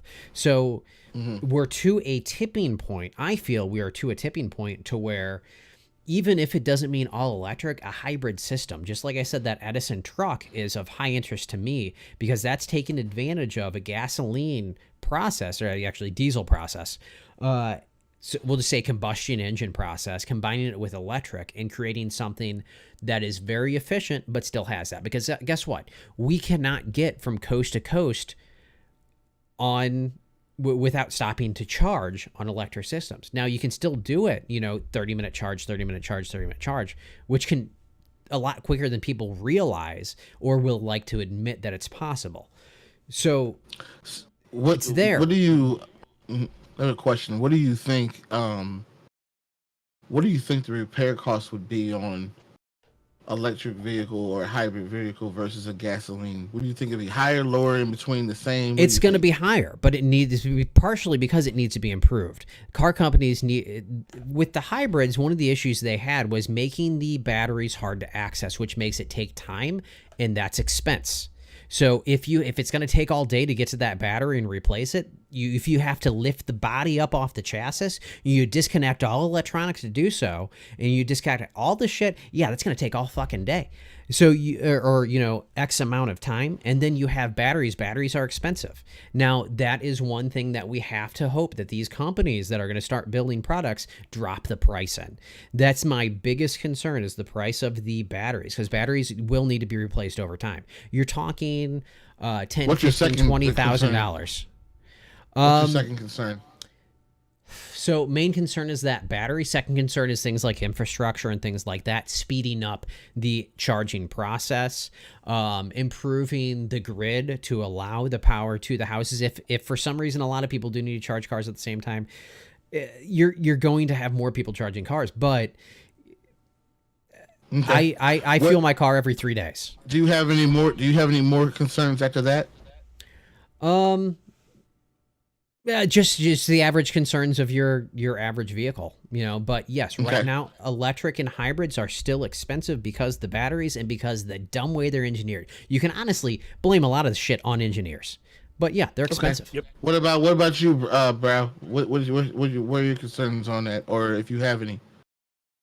Well, if the electric cars go the way that was talked about in Top Gear back when it was, I think, early 2000s, GM was developing an electric car that you didn't trade in your car as a whole. You traded in the look, and the battery, the engines, and all that were the base. And you took your car in, they unhooked the base, and they lifted off the interior, what you sat in. Oh yeah, they talked about it. They didn't actually. We'll call it the body because you call that body on frame. Yeah, but they took the body off the frame, which again, the body had the battery and everything else. It was, I want to say it was GM that was doing this and it was Hammond that went and drove this. Of course it was. He's the one that would do that shit. Yeah, it was a giant glass car that was really, really slow at the time. That's interesting. Again, this is still very early on with the electric cars, electric motors and stuff like that being used in cars. And they also probably knew it was Hammond, so they made sure it went slow so he didn't wreck it. But no, the cost that's going to be major is going to be, when you have like Teslas, they come with the electric engines are actually connected directly to each wheel Motors. of the power. They're motors. Electric motor, my bad. But the electric motor is connected directly to the wheel, and that's going to be costly having those replaced. The batteries themselves will be, yes, they are costly, and they are extraordinarily dangerous. Actually, there's a Tesla sitting at a rec yard not too far from my house here out in Hillsboro that they currently have a fire department truck. It's not the full truck. It's just one, like the chief's truck, basically, the SUV, with someone sitting at it right now waiting for the next part of the battery to catch fire and burn. Because it got into an accident not too long ago. Yeah, actually, we can put that in line with the concerns, but that's still a battery concern. Yeah, because they're expecting the lithium inside the battery to continue to get hot and each cell to catch fire, which has happened before. So they have someone sitting there with the foam spray ready to go for it, waiting to put the fires back out. Yeah, without a doubt, there's concerns, but I think it's the direction we're going, and I think it's a good idea. Is there any more concerns, bro? Besides that, are you looking for me to bring something specific up there, Lockhart? I'm just asking, is there any more concerns besides that? I'm asking you. He's frozen. No. No. I don't have any more concerns. My internet's not. The internet out here is not doing super great today. Yeah. Okay. All right. Lockhart, anything to add on that? That's what I've been trying to play with in the background. Fair enough. I think you need to reset it later. Lockhart, anything on that subject? It's Spectrum. Yeah. I just think there's gonna be some issues with it. Also, of course there are. Of course. There are. When it comes to the wear and tear on the battery, but we'll see what happens when we go there. Yeah, one of the rumors I heard a lot of was like a $25,000 battery replacement. I don't know how true that was or to which vehicle specifically, but that's definitely, if it is that much, it needs to be looked up at by the manufacturer and taken care of, because they're not doing anybody a favor. The mechanics don't want to spend that much time replacing a battery. No, what are they gonna do? Throw it away, get rid of it, or what? Is there a process anyway that? Is there a process of such as in restoring a battery? Let's say a battery goes kaput, like refurbishment. Charge anymore. You know what? That's a good point. I think that would be a solid idea. But I'm just asking. Is there such thing as that? No. I don't know. I'm not sure if there would be a process of refurbishing a battery or reloading a battery in essence. But I think that'd be actually something interesting to find out about. I mean, I know that the cells would have to be dealt with in a battery. I'm just curious if all the material replaced or whatever. I mean, that makes sense. But also at the same time, the materials may be too depleted, the metals may be too corroded, things like that, where they are no good, and you may have to find some way to recycle them or dispose of them. Who knows? Right. Like I said, I think it'd be something interesting to find out about, and it's a good point. And then one last thing. As far as the power goes, like let's say you the more power you use, like let's say you just press down the pedal really hard. I don't know. I'm just giving an example, or you turn your volume up louder on your radio than you normally would. Would that actually suck more juice out of the battery, or what? Like that's something to think about. Everything will. Now, you're talking the difference between radio volume, which would be so minuscule you probably wouldn't even notice. I mean, that's an example. Right. No, but we're talking extremes versus wide open throttling it, which is actually a kind of a bad term to use because that's a combustion engine term. But to floor it constantly, yes. If you're running sport mode where it's running high torque and all that, you are going to run through the battery a lot quicker. Not only that, but also let's look at towing. So if you are, and once again, an interest for the Edison truck, like I mentioned before, if you are hauling extra weight, for instance, the Ford F-150 Lightning, It's an electric truck right now. So it should get about 300 miles per charge. But if you tow something, you're going to get less than 100 miles because it's essentially a car setup. And my point to that is, what's the damage look like? Like, is it going to be like, is it going to bring down the battery so bad to where you're going to have to charge as soon as possible, or is there anything going to be less than that? You know, things like that, kind of those variables are going to probably matter. Think of it the same as your phone. That's pretty much it. Think of it the same as your phone. If you use your phone all day, it's going to have a low battery. It's going to charge at X speed. So if you don't use it all day and you get done, you know, at the end of the day, you look down, oh, I've still got 75% of my battery. You're going to plug it in. It's still going to charge at the same rate, you know, or not the same rate, but it's going to take a fraction of that time. The vehicle should be the same. So do you think gas and electric, do you think gas gets consumed faster than electric, or you think electric is consumed I think faster gas than gets gas? Well, you have to try to think back to the core of the energy. You know, you're saying, or the price. I don't think thinking back to coal versus gasoline is a good thing. So we're going to say a portion of my energy comes from. Well, a portion of my energy is coal. A portion is solar electric. So in the end, I think it is energy wise, not product wise. Right now, energy wise, the amount of energy you're using, I think it's cheaper to produce that through the electrical grid than it is through gasoline. Okay, yeah. I mean, I'm asking about the usage, though. I'm talking about the usage. I'm talking about as far as filling the gas tank versus full battery. Which one? They're literally created to be the same. I understand, but which one? But they're not. So which one do you think is going to be? They should be the same. Energy. They should be the same. You think so? Okay. They're literally created to be the same. Okay. Yeah, it's all vehicles for a long time have been created to go at about 300 miles between fill up. So now we're talking 300 miles. But my thoughts of that is charge. Me and you, let's say I have a light foot, you have a heavy foot.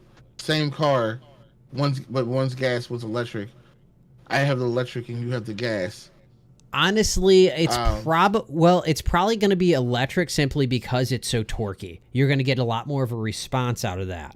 So if you saying electric is going to be the one that's going to be degrading faster, or what? If you have a heavy foot, absolutely. Simply because it's so much more powerful. Okay. All right. Instantaneous power. That's what happens. Gasoline, you have to work it up to a high RPM. With electric, it gets there. You also don't have shifting and all that. It's instant power. I wonder how. Now that you said you don't have to shift, I wonder how that's gonna. We're not gonna have shifting anymore. Well, I mean that's how Teslas are. Unless they come up with a way to make it. To make it, well, I don't know if imitate it or something. Is the same thing. Yeah, like imitate it or something. I don't think they will. I mean, I don't know if that's that's gonna. Point. I don't know if you could really. I don't know if that's really gonna. Yeah, there's not much of a point to it. It would be a nostalgic thing. That's all it would be. That's what I'm saying. Most electric cars nowadays do imitate is engine noise, just sound. Because people are so used to hearing that, and it's they do it because they have to for the deaf. Deaf people hear blind? a vehicle coming. Blind, yes. I'm sorry, not deaf. Blind people. They make it loud so the deaf can hear it. Yep. No, so the blind have to be able to hear it. So I wasn't coming. I was just... Okay. Yeah, I mean that's part of it, but I think it's a big comfort thing to people who are just used to it. My phone just started doing the same thing you're watching it. So, smuggling penises. I really just wanted to read this story. I just wanted to read this story. That's all it was. So please, deal with it. Nigerian officials have. Sorry. Let me go ahead and start off. This is by Shedu Asadu with Associated Press. Nigeria seizes donkey penises to be smuggled to Hong Kong. We were talking about China earlier. I thought this, played right into it. Nigerian officials have seized thousands of donkey penises that were about to be exported to Hong Kong, an official said on Thursday. Sacks of the donkey male genitals were seized at the international airport in Lagos, Nigeria's largest city, Sambo Dangaladima. Wow, all these are just fantastic words. The Nigeria Customs Service Area Commander told the reporters. The consignment was falsely declared as cow male genitals, but after due examination, my export of officers discovered they were donkey male genitals. A total of 16 sacks of the genitals were seized. An investigation has been launched. Let's see here. Although the seizure of donkey genitals meant for export from Nigeria is rare, donkey skins are known to be frequently exported or smuggled out of the country. In July, the Nigerian customs seized $116,000 worth of donkey skins being smuggled into the country from neighboring Niger. Nigeria is trying to curb the export of donkey skins, which has drastically diminished the country's population of working animals, particularly in the north. Blah, blah, blah, blah, blah. Major beneficiary in this trade is the donkey skin merchants in China. This animal is facing extinction in Nigeria, and it is an animal you cannot breed in large numbers because of the very low rate of fertility. So how would you like to be the customs agent? Like that's not a cow penis, that's a donkey penis. You're under arrest. Would you like some donkey penis? Oh shit! What? Hey, look, come here, bitch! I'm gonna slap you with it. Somebody, just the fact that there's somebody like, so I stopped a bunch of donkey penises from crossing the border. They tried to tell me they were cow testicles. What the fuck? I mean, some were large, some were short, some were fat, some were skinny. No, like, I came across that. I really just wanted to read through it and be like, what the fuck? Did they play with it? I just want to know. They're like, what is this? They were already removed, so may as well. This isn't made from a cow. Fuck. That's funny. Words are, I can't think of the words for that. What is? Can you imagine interrogating the person, put them in a chair, and it's like, what is this? What is Waving this? in their Does this face. look like cow to you? Does this look like cow to you? Put it in the face. It literally, somebody walked through an airport with a bag of dicks. My mind's telling me no. Sounds like a Thursday. My mind's telling me no. Oh, shit. Anyways, on that note, how about Brow's Horse Sister? My mind's telling me no. Oh, hell no. I'm going to disappear for a second. Just go with it. That's, Okay. I mean, if you can hear this, you'll enjoy the story too, sir. Let the sound play through. There we go. Okay. So, Brow's Horse Sister, for those of you that do not know, my older sister is a bit of a whore. She's had many, many occasions where she's been caught giving people blowjobs, having sex with multiple people. The fun jazz. She also dates the best type of people in the world. The real fucking winners. The people that, will go and do a bunch of heroin and suck a guy's dick so that they can get more heroin.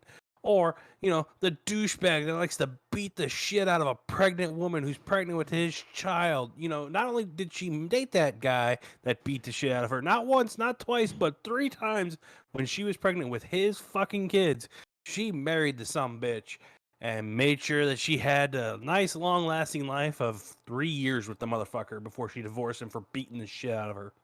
Well, Brow's Horse Sister's most recent adventures, she's been dating this giant piece of shit who likes to think he is much more of a badass than he truly is. Granted, though, he does run around with a gang that's over in East St. Louis. I don't know the gang's name. I know that most of the individuals have gang affiliation and have been arrested for gang acts or whatever you want to call them. And so the most recent occasion, my sister and her wonderful, wonderful individual that she's dating got into an argument. Don't know what the argument was exactly about, but it was an argument. This guy decides, hey, I need to, work on my UFC fighting skills. So he proceeds to beat the living shit out of her, punching, kicking, and choking her. Steals her brand new Cadillac that she just got for herself, Cadillac SUV. Drives over to his buddies over on the east side because he's the man. And goes over there with the vehicle. Proceeds to shoot out the back window, the back passenger window, the back driver's side window, and punches his fist into the driver's side, into the front driver window. While my sister was in the vehicle, he did these things, apparently. This is something I found out more recently. Well, my older sister, the whore that she is, decides, hey, I'm on Union. Let me text my older brother and see what he's doing. So she texts me. I said I had something going on for work in a little bit. What do you need? She tells me, never mind. She then proceeds to text my mother, who was also at work. And my mother says, well, I don't get off till this time. I'll come get you then. So my mother then gets off work, goes over and picks up the whore. And the whore says, let's go get my car back. And the money that this douchebag stole from me. And this isn't the first time he stole from her. He's stolen from her several times. Every time she gets money, he goes, well, guess what, bitch? That's mine. And the firearm he used to shoot out the vehicle's windows was owned by my sister. She bought it for herself because this motherfucker has felony charges in his past that he can never own a firearm. Well, my mom, being the infinite smart person she is, then drives my whore of a sister over to the East St. Louis.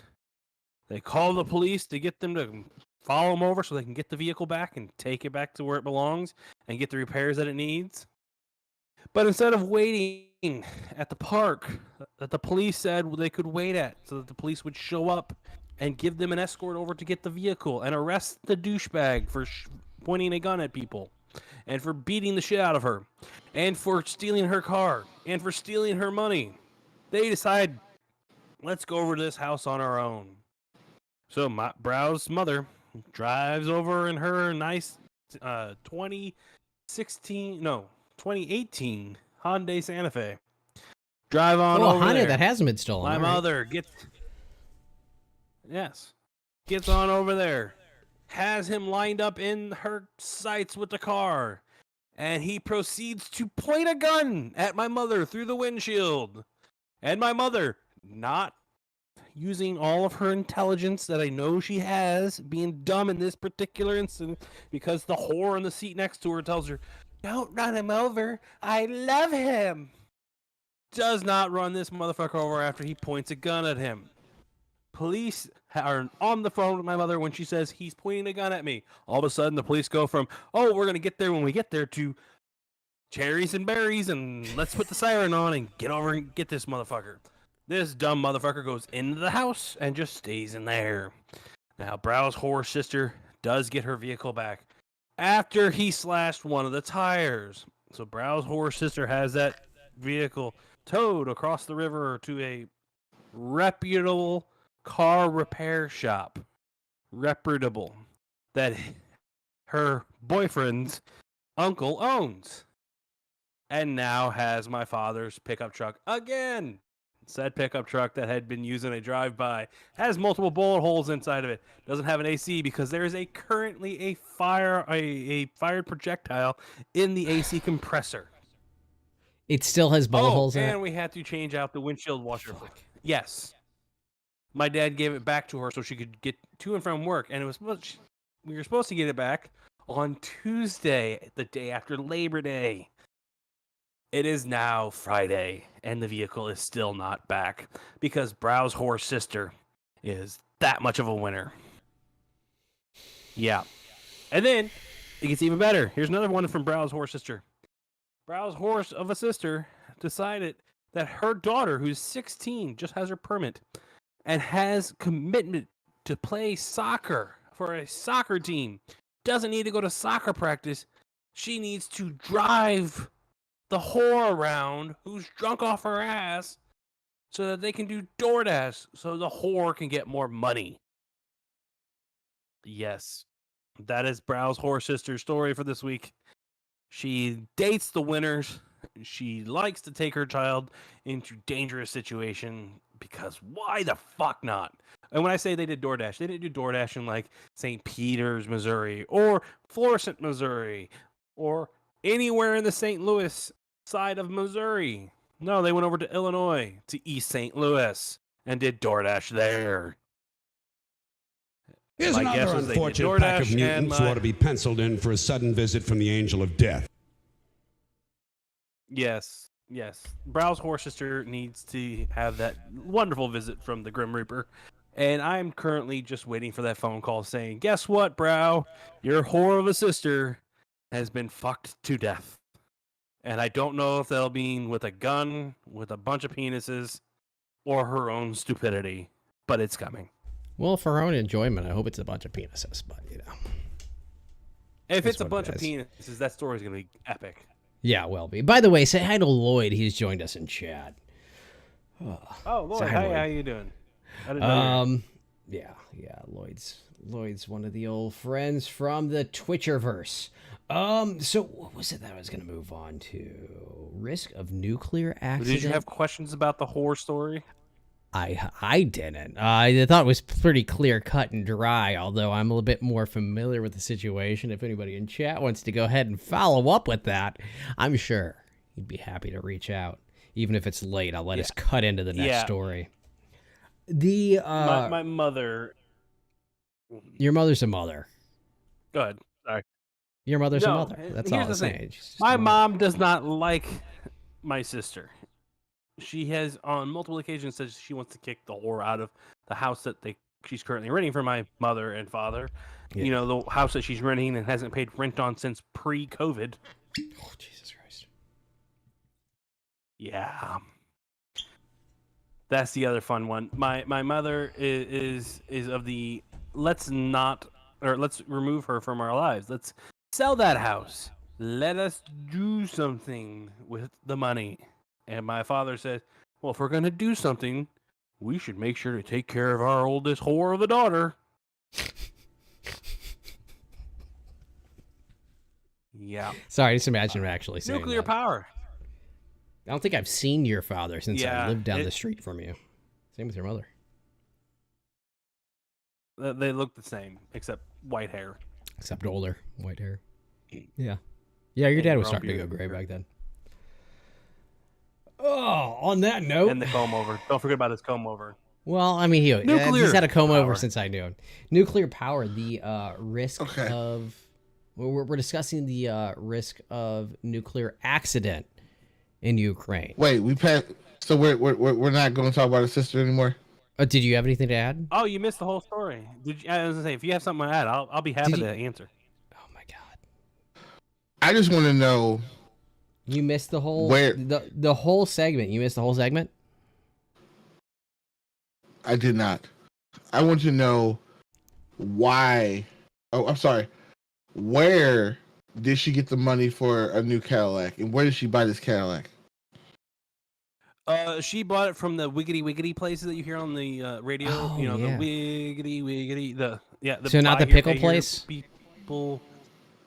I don't know. No, it's not the nickel pickle deal. No, not those Oh, guys. okay. And where she got the money from? She got the same money from where she gets her money for every vehicle she's ever bought her entire life.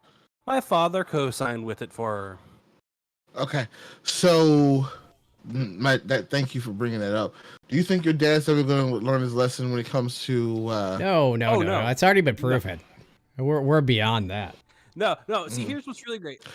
So- If we're gonna go so- into Brow's father about his whore of a sister, so my father wants to retire either this year or next year, and he's afraid that if he retires, the money that he gets from his pension, because he was part of Boeing when they had pensions, and still getting. He's going to get money from that, and Social If they switch to Security, 401k, and I forget where the other one was. For new hires, yes, but for the older people that have been there for a long time, no, they are concerning. still on their. They still get their pension. well, I guess that's just the way it's going to go. Yeah, but the that's new still concerning. people. Oh yeah, absolutely. But my father is afraid that if he retires, they won't be able to cover the bills. When my mother asked him what he meant by the bills, he meant for every time they need to bail out my older sister.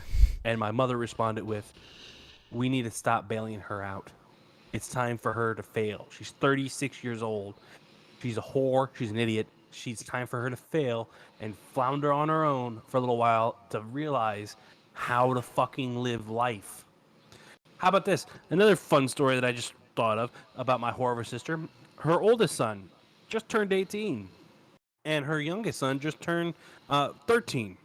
Do you think she went and did something for her oldest son's birthday, like take him out of school, take him on a shopping trip, or go and do something he wants to do? Or did she take the 13-year-old out to the restaurant he wanted to go to, take him on a shopping trip, let him skip school, let him skip football practice, and had a mommy Sunday? Which do you think happened? One or the other, or both? Which? And no guesses? Both. The correct answer is she took the youngest child out and did all that stuff with him, and the oldest child she did nothing with. Didn't do a birthday dinner. Didn't come out to my parents' house when we had a birthday dinner planned for him with a birthday cake and a big birthday surprise where me and my younger sister, we put about $330. Yeah, say money and balloons. Shit. Inside balloons. Yeah, we put them in balloons and let him pop the balloons to get the money. As a hey, congratulations on being 18. You're finally an adult. You can vote in the next election. You can do all this and stuff. Great job, buddy. Did you put his draft Great card job in one? School and how? No, I didn't. That was sent to either his father or mother's house. I don't know. So my No, question like- now is, does the dad or does the oldest have the same dad as the rest of them? Yes, they all three of of the whore's children have the same father, who's a narcissist piece of shit that beats the shit out of women when they're pregnant with his children. So how? Okay. So she has how many kids? And how? Go ahead. Jamie, the whore, she has 3 children. She has an 18-year-old, a 16-year-old, and now a 13-year-old. The 16-year-old, the can't girl. have anymore. Yes, the 16-year-old's her daughter, and the 16-year-old is exactly like her mother when she was that age, except she did say this. She did say, "I'm not going to be as stupid as my mother and end up pregnant before I graduate high school, and I'm not going to be treated by men the way my mother gets treated by these pieces of shit that she gets treated by, like her father, who's a narcissist piece of shit, or all of her boyfriends." And then her youngest child, the 13-year-old, we took all 3 of those kids on a cruise. Not with the whore of a sister, not her. She didn't get to go, but I got stuck in the room with the 13-year-old and now the 18-year-old. And the 13-year-old was proud to tell me he's a narcissist and he deserved this cruise, and that I should have paid $300 for him to get a massage on the cruise, and I should have paid for him to get alcohol on the cruise, and I should have paid for him to do all this amazing stuff that he wanted to do on that cruise because it's almost his birthday. Yeah. My sister, the whore, has a winning family in her life with the wonderful ex-husband, the 2 of the 3 children that are not going to end up really great. The oldest, the 18-year-old, is the one I like the most. He's my favorite of the 3 children. He actually is someone I'm worried about 90% of the time because of how he's treated by his mother, by his father. His father attempted to have him kicked out of school and out of his house on his 18th birthday. The day my nephew turned 18, his father attempted to have him removed from school and removed from his house because he's 18, he's an adult. He shouldn't have to take care of him anymore. Yeah. Can we And move what on do to another subject before I get even more mad? Sorry. You know, we're rolling into the risk of nuclear accident in Ukraine, if I can pronounce words still. You know, Kepra makes me slur my words enough. I But guess. my friend here, Woodford Reserve, makes me slur me even more. So we know there's a war in Ukraine. We know that there are nuclear facilities in Ukraine. I am a big fan of nuclear power. People are worried about coal and solar and wind. I love nuclear. I think it's a fantastic thing. I think it's something that needs to be managed properly, needs proper safety protocols, but it's very cheap energy. It doesn't harm the environment so long as it's handled properly. But in Ukraine, there's a war right now. Now, we all know what happened with Chernobyl. What was it? April 27th of 1986, I believe, when the top blew off that motherfucker. So, bro, you're familiar with the specifics of Chernobyl? Okay. Of what? Lockhart? Of Chernobyl. Yeah. Okay. You said my name. What's up? Yeah. How familiar are you with the with Chernobyl? Not familiar at all. Okay. So Chernobyl is and was a nuclear power plant in in Chernobyl. Yeah, it's in Chernobyl, Ukraine, near Kiev. So there are some very well put together documentaries and mockumentaries from it. There's also an More HBO recent. show that's actually really good. That's kind of like a documentary in a sense. I say mockumentary because they did a lot of acting in it to kind of dramatize the events, which they did a very good job with. But Chernobyl was a power plant, which I found very interesting. And that was in the earlier times of nuclear power when things were, I don't want to say a little more lax, but a little bit more primitive and like a steam engine. You make a mistake with a steam engine, it'll blow up. Or a diesel engine. Something can go with the diesel engine, it can blow.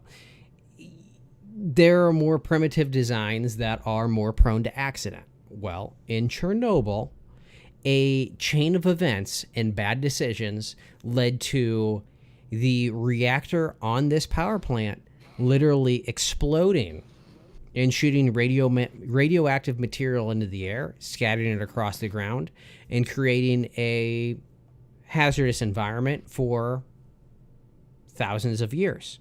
If we look back to Call of Duty Modern Warfare, do you remember? Do you remember a sniper mission where you're going through radioactive areas? That was Chernobyl. All gillied up. That was Chernobyl. Yeah. Yeah, when the explosion happens and you try to run, which really didn't get very far, and all of a sudden. Yeah, and I believe it has you go into Pripyat, which is the town that the people that worked at Chernobyl lived in. And those are the apartments you shoot from. I died less than you. No, Tim, I think Lockhart, I think you're thinking of the mission where the U.S. Marines are going after some Middle Eastern dictator, and he sets off a nuke. You're thinking of that one with the dying.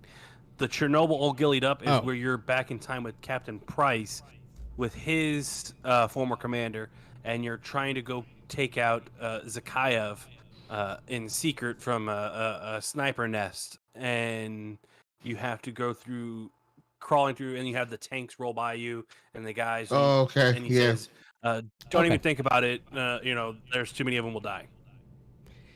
So because there's two nuclear things in that game. That's why I figured you were getting a little. Okay.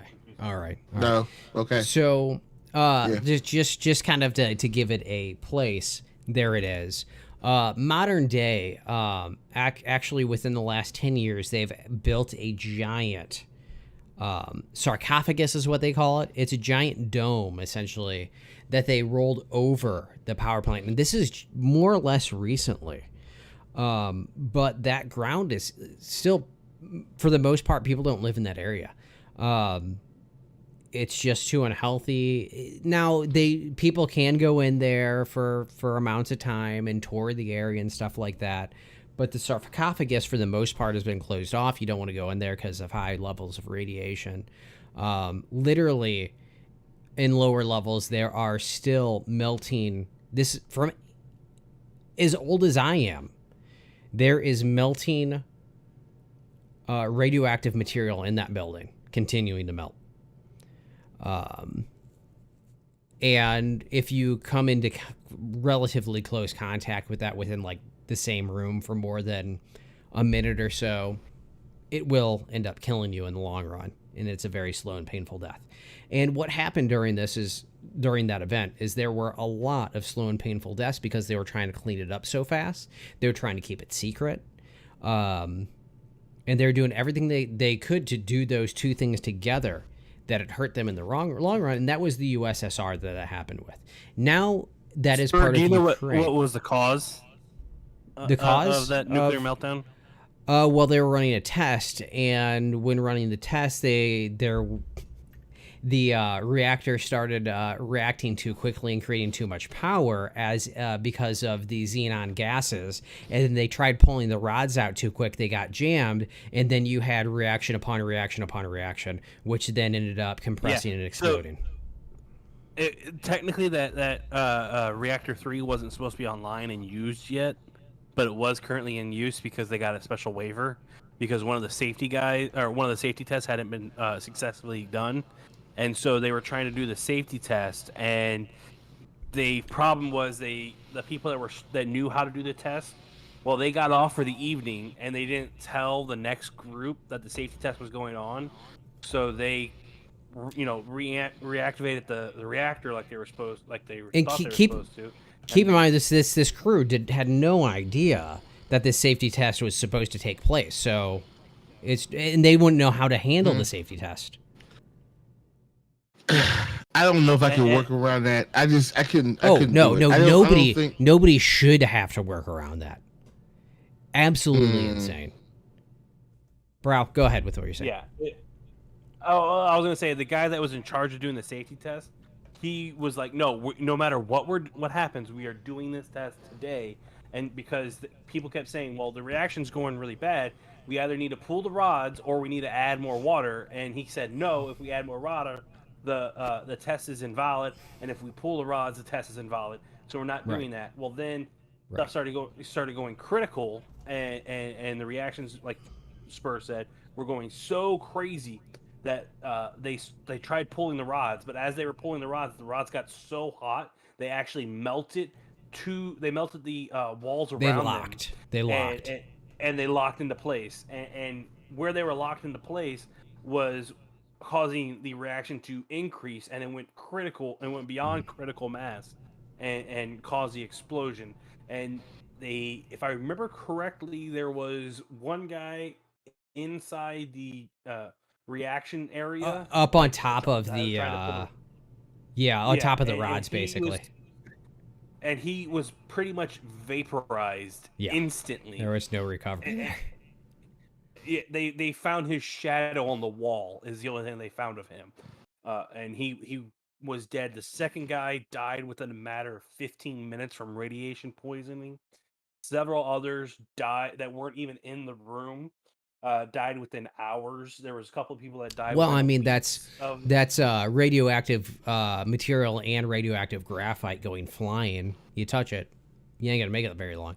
But it actually becomes very scientific when you talk about how water cools the radioactive material and how it acts as a barrier to the reaction, because you only want so much of a reaction because you only want it to get so hot, but it gets if you get too much of a reaction going on, it gets too hot. So water actually acts as a barrier, but as the water was vaporized, more xenon gas from that reaction was introduced into the atmosphere, and the xenon gas actually increases the reaction. And now the only option you really would have had was to put more water on it, which would have been questionable, but it would have been the only good way to go to try to cool things and slow down the reactions. Then at least, you may just go ahead and end the reaction at that point, which could be bad for the plant, but it would not be a bad thing for the environment. So that is Chernobyl. That's a bit off the point. Now we're talking about another power plant, another nuclear power plant in Ukraine that is in the middle of a war, which Chernobyl was in the middle of this war. But now we're talking about, let's see, Zaporizhzhia. We're just going to call it that. I don't think I pronounced it right, but Zaporizhzhia. There's a power plant there. And right now there is shelling happening around it. And there are power lines being blown up around it and severed and all that. And what has happened was this power plant has been put into basically an island mode. Now, this island mode means the power plant is powering itself only. And the reason it's powering itself is to keep those critical things going. Water pumps. So just like the engine of a car, it's got to pump water through and keep it flowing to cool off. And it needs to maintain that. If it doesn't, it risks a meltdown. Overreacting, I guess, is the best way to explain a meltdown. So it uses it feeds from its own grid. So it creates power, and from the power it creates, it needs to feed from that. And since a lot of those lines have been severed, it's gone into this island mode, and apparently more and more, it seems like it's almost targeted by Russia during the war. But it's been put in I don't know if island you've mode. heard this.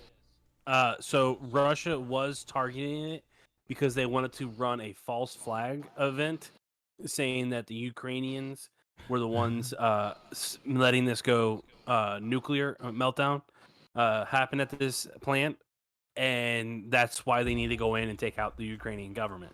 They were trying to run a false flag. I want to say it was what's that country north of Ukraine that's not Russia or Belarus? There's another one up that way. There's a couple of them up that way, but one of their spy agencies found it and alerted the world in general, I should say, because they're like, hey, Russia's trying to pull some shady shit. Are you talking about Poland? Poland, yes, thank you. Okay. Polish intelligence agency, yeah. It just reminded me of some girl yesterday I was watching on a podcast. She thought that Asia was a country. That's a big fucking country. Well, I was dying. I don't know if you knew this about the whole Russian-Ukraine war. So when Russia was occupying the Chernobyl area, they had their soldiers digging trenches in the dirt around Chernobyl. Oh, yeah, around Chernobyl, which is digging into the radioactive soil. They abated 3 feet of soil. And now you're digging deeper. That was in the area has been pulled off the line and has not been seen in battle because of the situation that they. Oh yes, most of them had radiation poisoning. Yeah. Unofficially from the Russia, they had.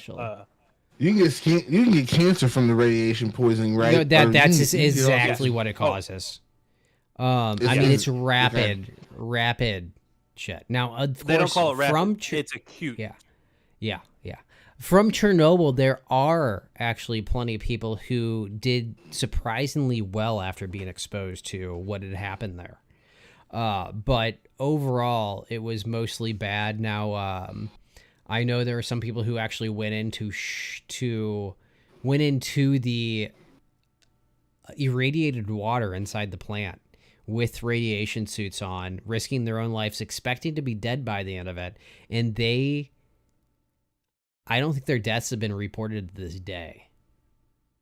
I think all three of them. Correctly, if you're talking about what I think you're talking about, they went in to attempt to remove some of the nuclear rods, but I don't know if that's the same No, article that I read. I think they went to go shut off or to shut off a valve somewhere.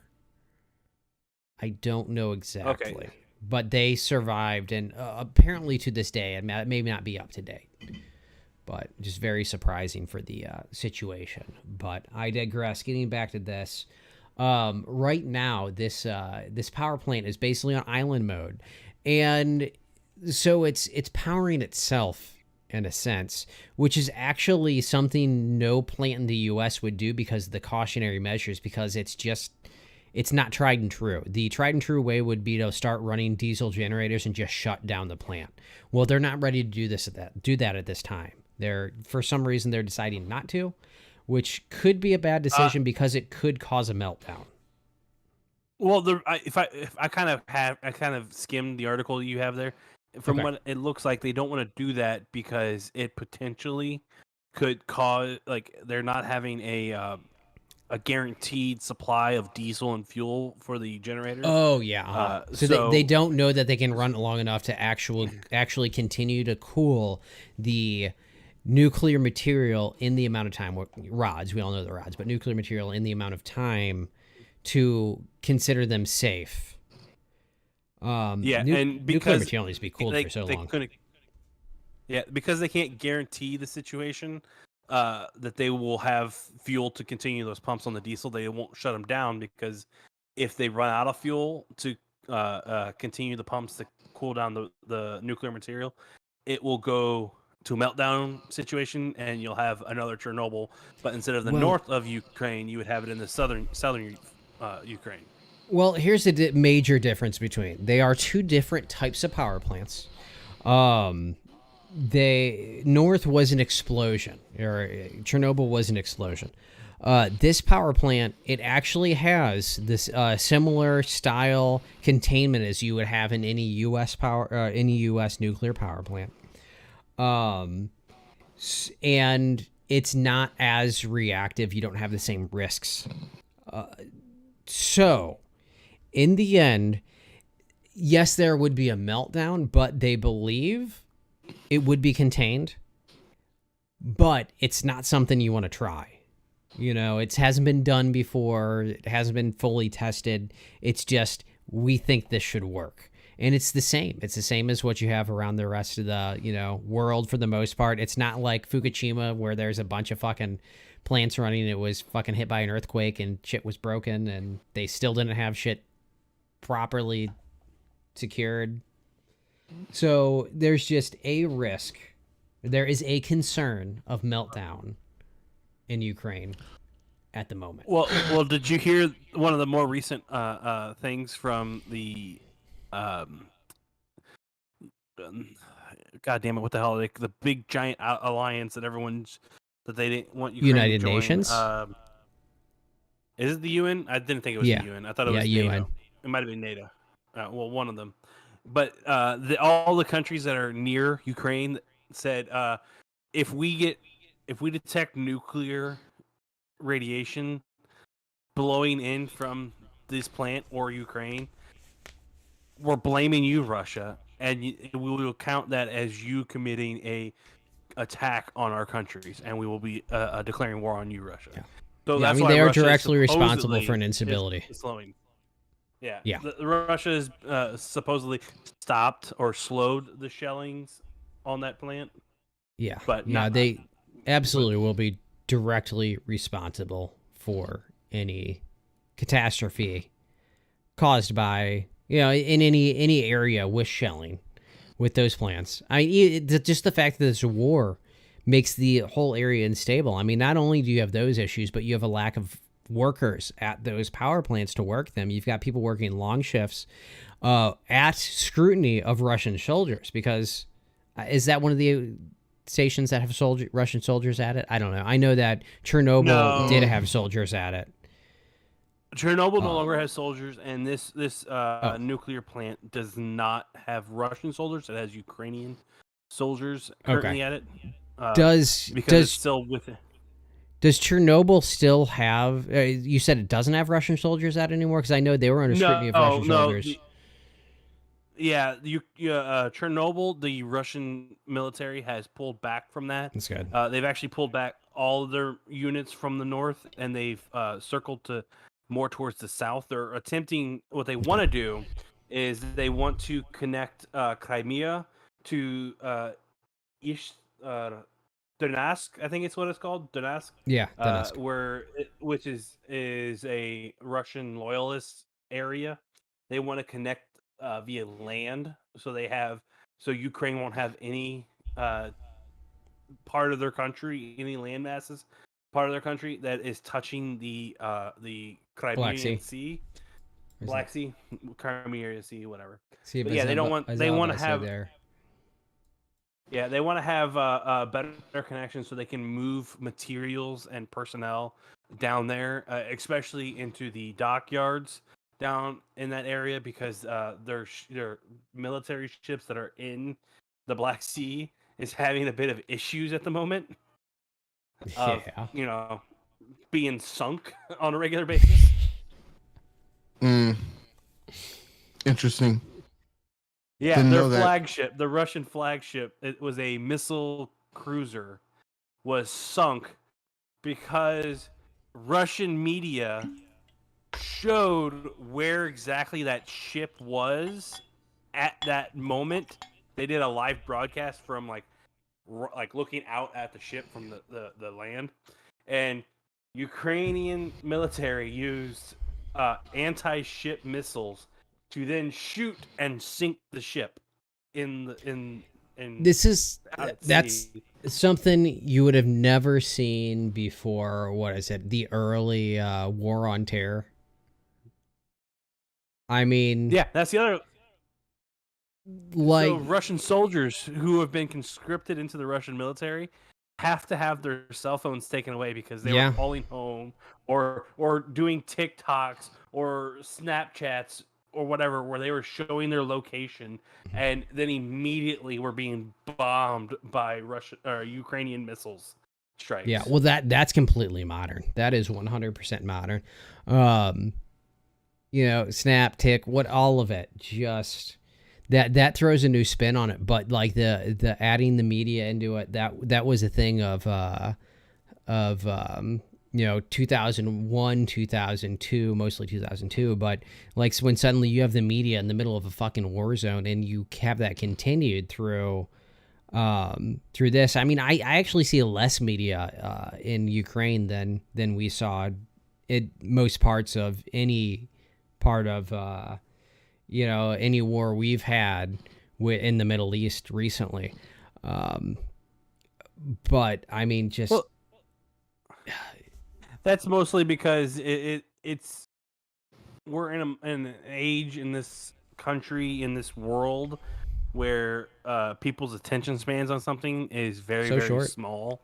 Mm-hmm. And Ukraine's the Russian Ukraine, they can't technically call it a war. It's still considered a Ukrainian-Russian skirmish because Russia has not officially declared war on Ukraine. Mm-hmm. A little too late for that, though. Yeah, for us, absolutely. I think the only one denying is Russia at this point. Yeah, yep. Well, I mean, you don't kill so many bodies now. Well, from the last report I read, which was a week ago, Russian casualties are almost 3.5 times the amount of Ukrainian. And honestly, for so long, like through the Cold War till now. I mean, even through any other wars, from the Cold War until now, the U.S. was convinced that Russia was a force to be reckoned with. Well, that's because they thought Russia, or USSR and Russia, were training their soldiers like we train the U.S. military. Yeah. So in the U.S. military, we have a decentralized military type situation when it comes to command. So when we send a unit out, we tell the higher ups, okay, here's your goal, here's your objective, here's what we want you to do, and that leader then tells all of their underling, their direct subordinates. Hey, here's what we're doing. Here's what your team's doing. I want you to know everything that you're supposed to do, plus everything they're supposed to do, and it just trickles all the way down to the the privates and the Individuals and all that. So yeah, the individuals all know what each unit on the field is supposed to do, what their goal is. Russia, the person up here at top. So Putin says, "Hey, you guys need to go and take Ukraine, and here's how you are going to do it. You are in charge. You make the decisions on how to get the end goal." So General goes, "Okay, I'm in charge. You go attack that. You go attack that. You go attack that." And they trickle it down to the individual soldiers. But those soldiers that now on the lowest levels have no idea what unit over here is doing. And so if something happens to them, they can't just immediately go over and take care of it. So if a commander, like the multiple generals that have been killed in the Russian army, as soon as their commanders are killed, the lower levels have no idea what to do. They don't know how to act on their own, and they don't know how to complete objectives on their own without having a commander in the thing. So before, we thought they were teaching them like we taught our soldiers, and this Ukrainian war has shown that's not the case. They're actually training their soldiers. You listen to the commander, you do what he says. If you don't have a commander, you wait till you get one to come in and tell you what to do. And that's the biggest issue for the Russian military. Yeah, and it's staggeringly surprised us. Also, the how they constantly touted how they have all these great vehicles and weapons and gadgets and the aircrafts, and they're so superior to us and all this. Most of the equipment that they've been using in Ukraine and even currently using is from like the late 60s and actually like early to late 60s. They're from the 60s, and they're still being used and barely maintained working vehicles, barely maintained working equipment. And they're just like, here, go fight this war with this inadequate equipment. I kind of been quiet this whole entire time because there's not much I can really say to this, but I'm just going to say it's pretty sad. The whole goddamn thing's pretty sad. People dying over there, people on TikTok playing skits and shit of what's going on. The bombing and all that, the gunshots and all that kind of shit. It's just sad. Yeah, we should. I don't even know how Russia could get away with so much of that, and then we can't do anything to really stop Russia. But because Russia has in the past, or Putin has straight up said, if you intervene in this in any way, if you take direct action against us, we're going nuclear. And that's the only reason the U.S. and the other UN nations have not jumped into the situation. Nuclear against us or on Ukraine? Anybody. I mean, you go nuclear against anybody. It's a problem for everybody. Yeah. Then the acronym MAD comes into effect if Russia fires a single nuke, MAD comes into effect, which is mutual assured destruction. One nuke from anyone that has nuclear capabilities goes into the air. Everybody fires their nukes immediately. Okay. Yeah, you call that what, the death clock or doomsday? It's the nuke doomsday clock, which I haven't checked on in a while. Last I checked, it was like half a minute to midnight, I think, or it might have been like 2 minutes to midnight. So what does that mean? That 100 everything goes in the 100 sky seconds. and we're gonna die? Well, so back in the Cold War, back in the 70s. I mean, we've already nuked somebody, right? Well, yeah. The doomsday clock is it comes. The fact is, when the U.S. nuked Japan, there weren't nukes flying everywhere. It was just the U.S. nuking. There weren't intercontinental ballistic missiles that we could use. We literally were dropping bombs. Now, our technology has advanced to the point where we can send missiles up with nukes in them. So, and I mean, we're dumbing down this a lot. But the fact is, once somebody launches something, somebody else launches something, and then somebody else launches, and somebody else launches. Now you've got nuclear weapons launching across the world, intercontinental ballistic weapons that will go ahead and hit their target, and now you have nuclear explosions all around the world. The doomsday clock, it's all over, it's all done, everybody's being nuked. That is kind of that's the dumbed down message of the clock. They're looking at political. So they're everybody looking just at- dies. That's it. Yeah, That's it. yeah, Everybody I mean, dies. Well, in a sense, yeah. Theoretically, yes, but there's also another theory that believes even if every country that has nukes were to send their nukes off, there would be some spots that would survive, though they would have to deal with the nuclear fallout that would come from all these nukes. The nuclear weapons we have today compared to what was dropped on Hiroshima. Oh god, The real Fallout 76. Well, I mean, we'll look at what we dropped on Japan, one bomb each. Now you're talking intercontinental missile with scatter nukes on it. So it'll shoot up and it'll scatter 15 nukes across. Actually, the Minutemen. I don't know. I just kind of made that number up. Rockets that we are currently using, officially, they hold 8 warheads apiece. Okay. Officially. Yeah. Unofficially, we don't actually know. But they would have. So they fire a Minuteman. The U.S. would fire a Minuteman rocket, most likely out of Montana or North Dakota, and it would go up. It would get to an altitude. It would get close enough, and it would then the front of the weapon would then separate, open up, and there would be 8 nuclear weapons inside of it. Those 8 would now go to 8 different targets on the ground and nuke them.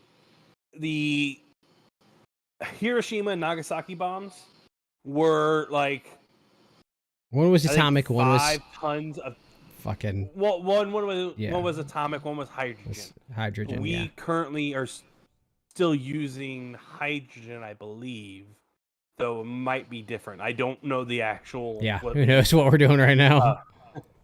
But the current nuclear capabilities of our weapons that we have, it would take about 150 of the bomb that we dropped on Hiroshima, which was the atomic one. It would take 150 of those to equal 1 of what we currently have.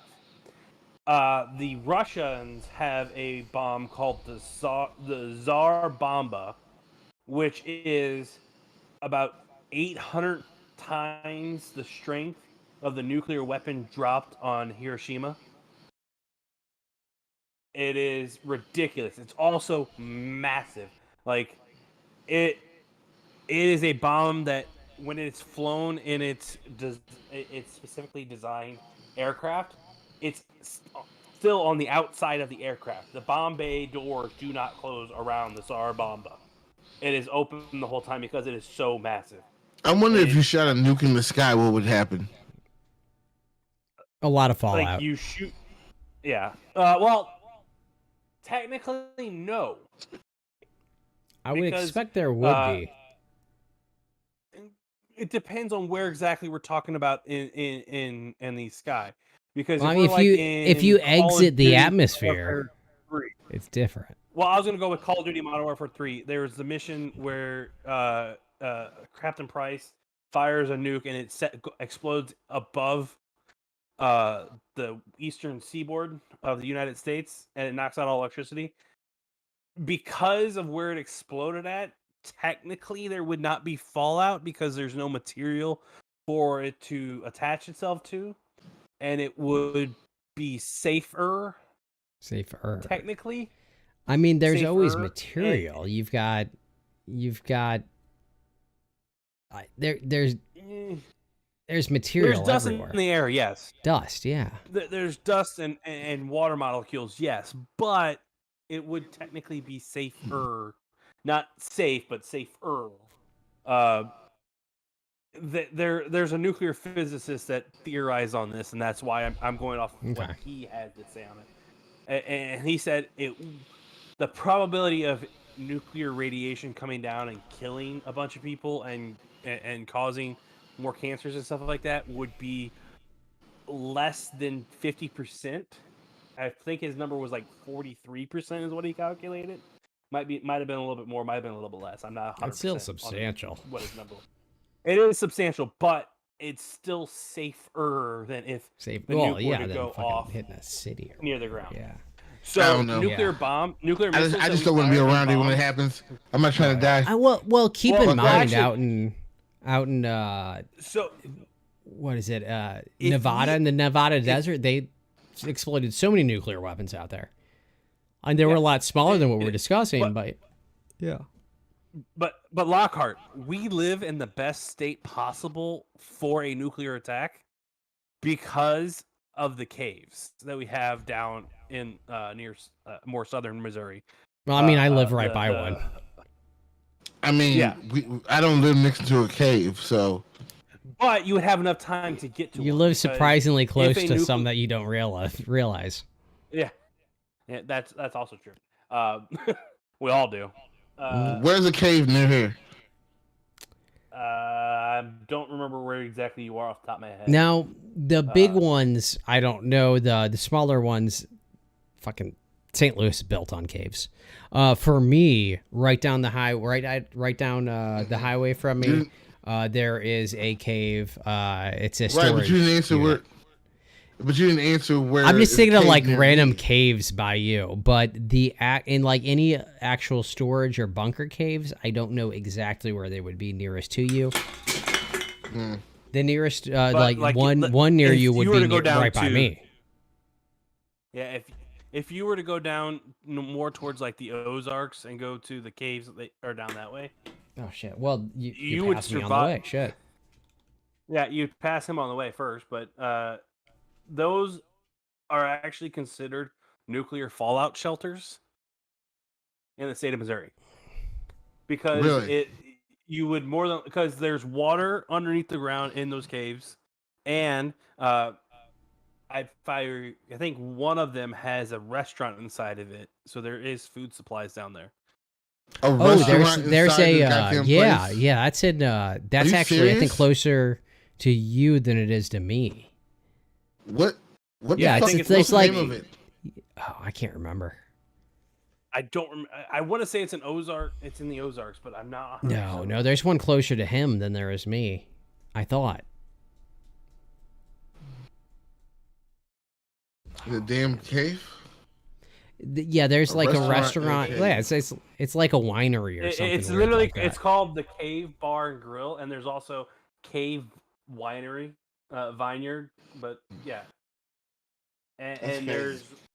there's a Cave Hollow sandwich shop up north of you, up north near Quincy. Okay. But yeah, a lot of these cave spots are like south of me, a couple miles. All Yeah, right. the cave near me is Well- a storage center for food. Yeah, Yeah. we live in the best state for this, and there would be enough time for you to. Well, I can't say that for 100% fact, but there would probably be enough time for you to get to a cave of some kind, because there would be a warning that would give you about. I think the max warning they said they could give is 45 minutes after launch. Of a nuclear launch before it hits. Yeah, it's ridiculous. Mm. And also honestly one of my beliefs is that our technology is far beyond what we understand and what we think is modern. And I don't think that I think that there are many interventions the government would have to interfere with the launch of a nuclear weapon. So, it's beyond what we Lockhart, think you that there mentioned Fallout may be. 76 a minute ago. In that game, you can get a mini nuke launcher, right? Correct? Any of the Fallout games? Well, probably. that's actually based on something that the U.S. military actually designed and built and tested one time. So the U.S. military designed a system that would launch a miniaturized nuclear device like a mortar. And they fired it once as a test, and they actually had soldiers. And you can, I want to, I'll have to look and see if I can find the video. But they had soldiers fire this miniaturized nuke. They watched the explosion that happened. I think it was like 2,200 yards away from them, maybe less, probably less. They watched the explosion. All of the soldiers who were not wearing protective material, like lead shirts and stuff like that, all of them died, and they immediately stopped their research into this technology because they realized these mini nuke mortars or whatever they were called, the Fat Man or the Fat Boys, I think is what they might have been called, were not safe for the U.S. military to use. This is like mid 1950s that they designed this thing. The Fat Boys on fire. Sorry, I just saw that. All right, what's next? I got nothing else beyond that. Okay. We can talk about the potential B-1 bomber being redesigned. I don't know shit about that. Well, okay, so the U.S. military has 3 bombers that they use for that they can use for bombing. All right, so you have the B-52 Stratofortress, which is nuclear capable and carries about 70,000 pounds worth of weapons. You have the B-2 stealth bombers, and then you have the B-1 bomber, also known as the Bone Bomber. B-1 Bone. Bone. Well, apparently, the U.S. military is trying to get rid of the B-1 bomber, even though it can carry 75,000 pounds worth of weapons. And they want to have a smaller B-2 put into surface to replace it. So a concept was made, and instead of it being the B-1B or B-1C, we're only assuming here that the E4 Mafia got a hold of the naming rights for it. It is the B-1R bomber is what they've put out as a design. Now, how do you spell the number 1? O-N-E? Okay, so that's where you get B1 is bone. Yeah. Bone. So now put an R at the end.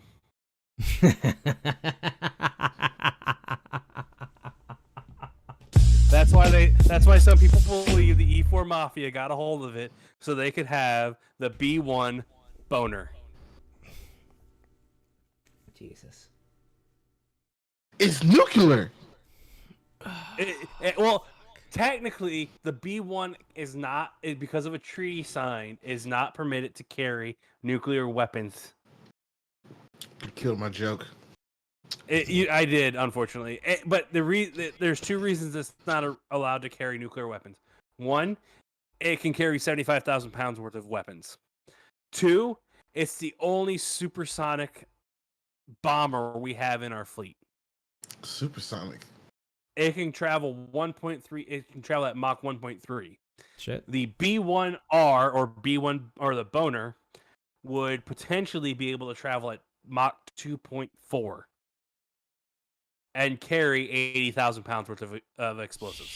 Shit. I don't know why, but I had a thought of tying a guy to the feet to a damn nuke and letting it go off and just dragging him.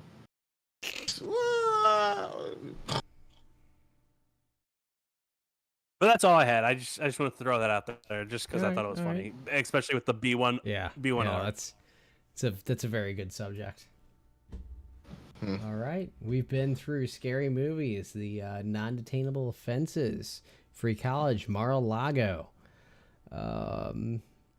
Let's see, risk of nuclear accident in Ukraine, smuggling penises, Browse Horse Sister, the semiconductor plant. That's what we got. Electric cars. That was part of the semiconductor plant, but yeah. I mean, it's kind of included it too because honestly, it melded right into it. without even expecting it to. We were prepared. You can thank me. You can thank me for being prepared with extras. Yes, for the first time in months. All right. No, just kidding. Just kidding. You can thank my horse sister for being a whore. There you go. We got anything else? Nope. Brown, if they could pay you $100 to punch your sister in the face, would you do it? Who said $100? I've already done it. I've told you guys this story. All right, so we're gonna put off on ending this show. Do we have a rewind One button? more browse horror. Rewind button. Rewind button. Yeah. I don't have a rewind. God damn it! You had one before. You had one on your own phone. Because I had access to my goddamn deck. To my sound deck. I don't have. You don't have access to your dick anymore. We don't have access to his dick at the moment. Later on, maybe. So rewinding back to Brow's horse sister. When I was in high school, and it was my freshman year in high school, my horrible sister's senior year. She was living in the front room, or the most forward room bedroom in our house, and I lived in the basement, which I loved. It was nice and cold. I loved being down there. I enjoy being cold. I like the cold. Well, it was right before Christmas. My father was going to get his mother, my grandma, and bringing her back to the house so she could stay with us through Christmas, through the Christmas break and through Christmas holiday and New Year's and all that. So she wouldn't be alone for all those events.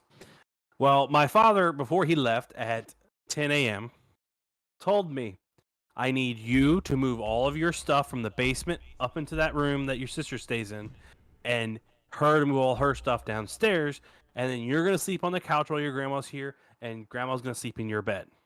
All right, fine. Not a problem. He goes, I want you to wake up your sister in 30 minutes and have her start getting that. So when I get back, everything's ready to go. I was like, cool. My dad left, finished my breakfast, went in the room at 30, Rennie told me to, about 10:30. Said, hey, Dad wants us to swap rooms. You need to get up and start getting your shit together and move it downstairs. She said, I'll do it later. I said, Dad told me we have to get this done now. She got upset, woke up, all pissed off, probably was out the night before doing something stupid. Or someone stupid. And I said, you need to drop the attitude so we can just get this shit done and get it over with, because I don't want to get in trouble from Dad. She turns around, scratches the shit out of my face. And from my ear down to my jaw, I had 3 scratches. As soon as she did that, I cocked back and I punched her as hard as I could in the face. About knocked her ass out. She then goes on to call my father and says I hit her. And doesn't mention the fact that she scratched the shit out of my face. My father, who is now 30 minutes to picking up his mother, who lives in Festus, and we lived up in North County in Florissant, turns around, drives 30 minutes back, as I'm trying to move my shit up there, and she's not fucking helping. So I'm moving her shit downstairs and my shit upstairs. I'm doing all this on my own. My father gets home, sees my face bleeding, and has me in the hallway near the bedroom, has her in the hallway near the kitchen, and is yelling at us, you two need to fucking stop this shit, and blah, blah, blah, blah, blah, and like just starts yelling at us. And he said, you don't hit your sister, and you don't scratch his face. I was like, I didn't hit her until she scratched my face. He's like, I don't fucking care. He then leaves again to go pick up his mother. My sister and I finish moving the shit, and then the weirdest fucking thing happened. We're completely cool with each other, and we go Christmas shopping like nothing fucking happened, as I got 3 scratches still on my face. Then, later that evening, after my father had gotten back with his mother, and she's settled into her room, and we're having dinner, there's a knock at the door from my whore of a sister's multiple boyfriends that she's got, because she called them too. They asked, can we see Brow outside? My father said no. I said, please, I want the opportunity to beat the shit out of some of them. Because I had a staff, I forget what the exact name was, but it was a wooden staff that like they use in martial arts and shit like that. I don't know why I had it. I just fucking had one. I was like, Dad, I'll go outside, take care of this shit real quick, and we'll be all good and all squared. And my dad goes, "There's 7 of them." I go, "Okay, that just means it's equal fight. Like, what do you mean? What's the problem?" And he goes, "No." And then he looked out the door and he says, "Either you get off my fucking lawn and my daughter, or I'm calling the police." The best part was when he said, "and my daughter." I and my what the fuck? Like I said, there were 7 of them, and I knew she had sucked at least 6 of the guys' dicks. The one guy she didn't suck the dick of was because Probably he was one gay.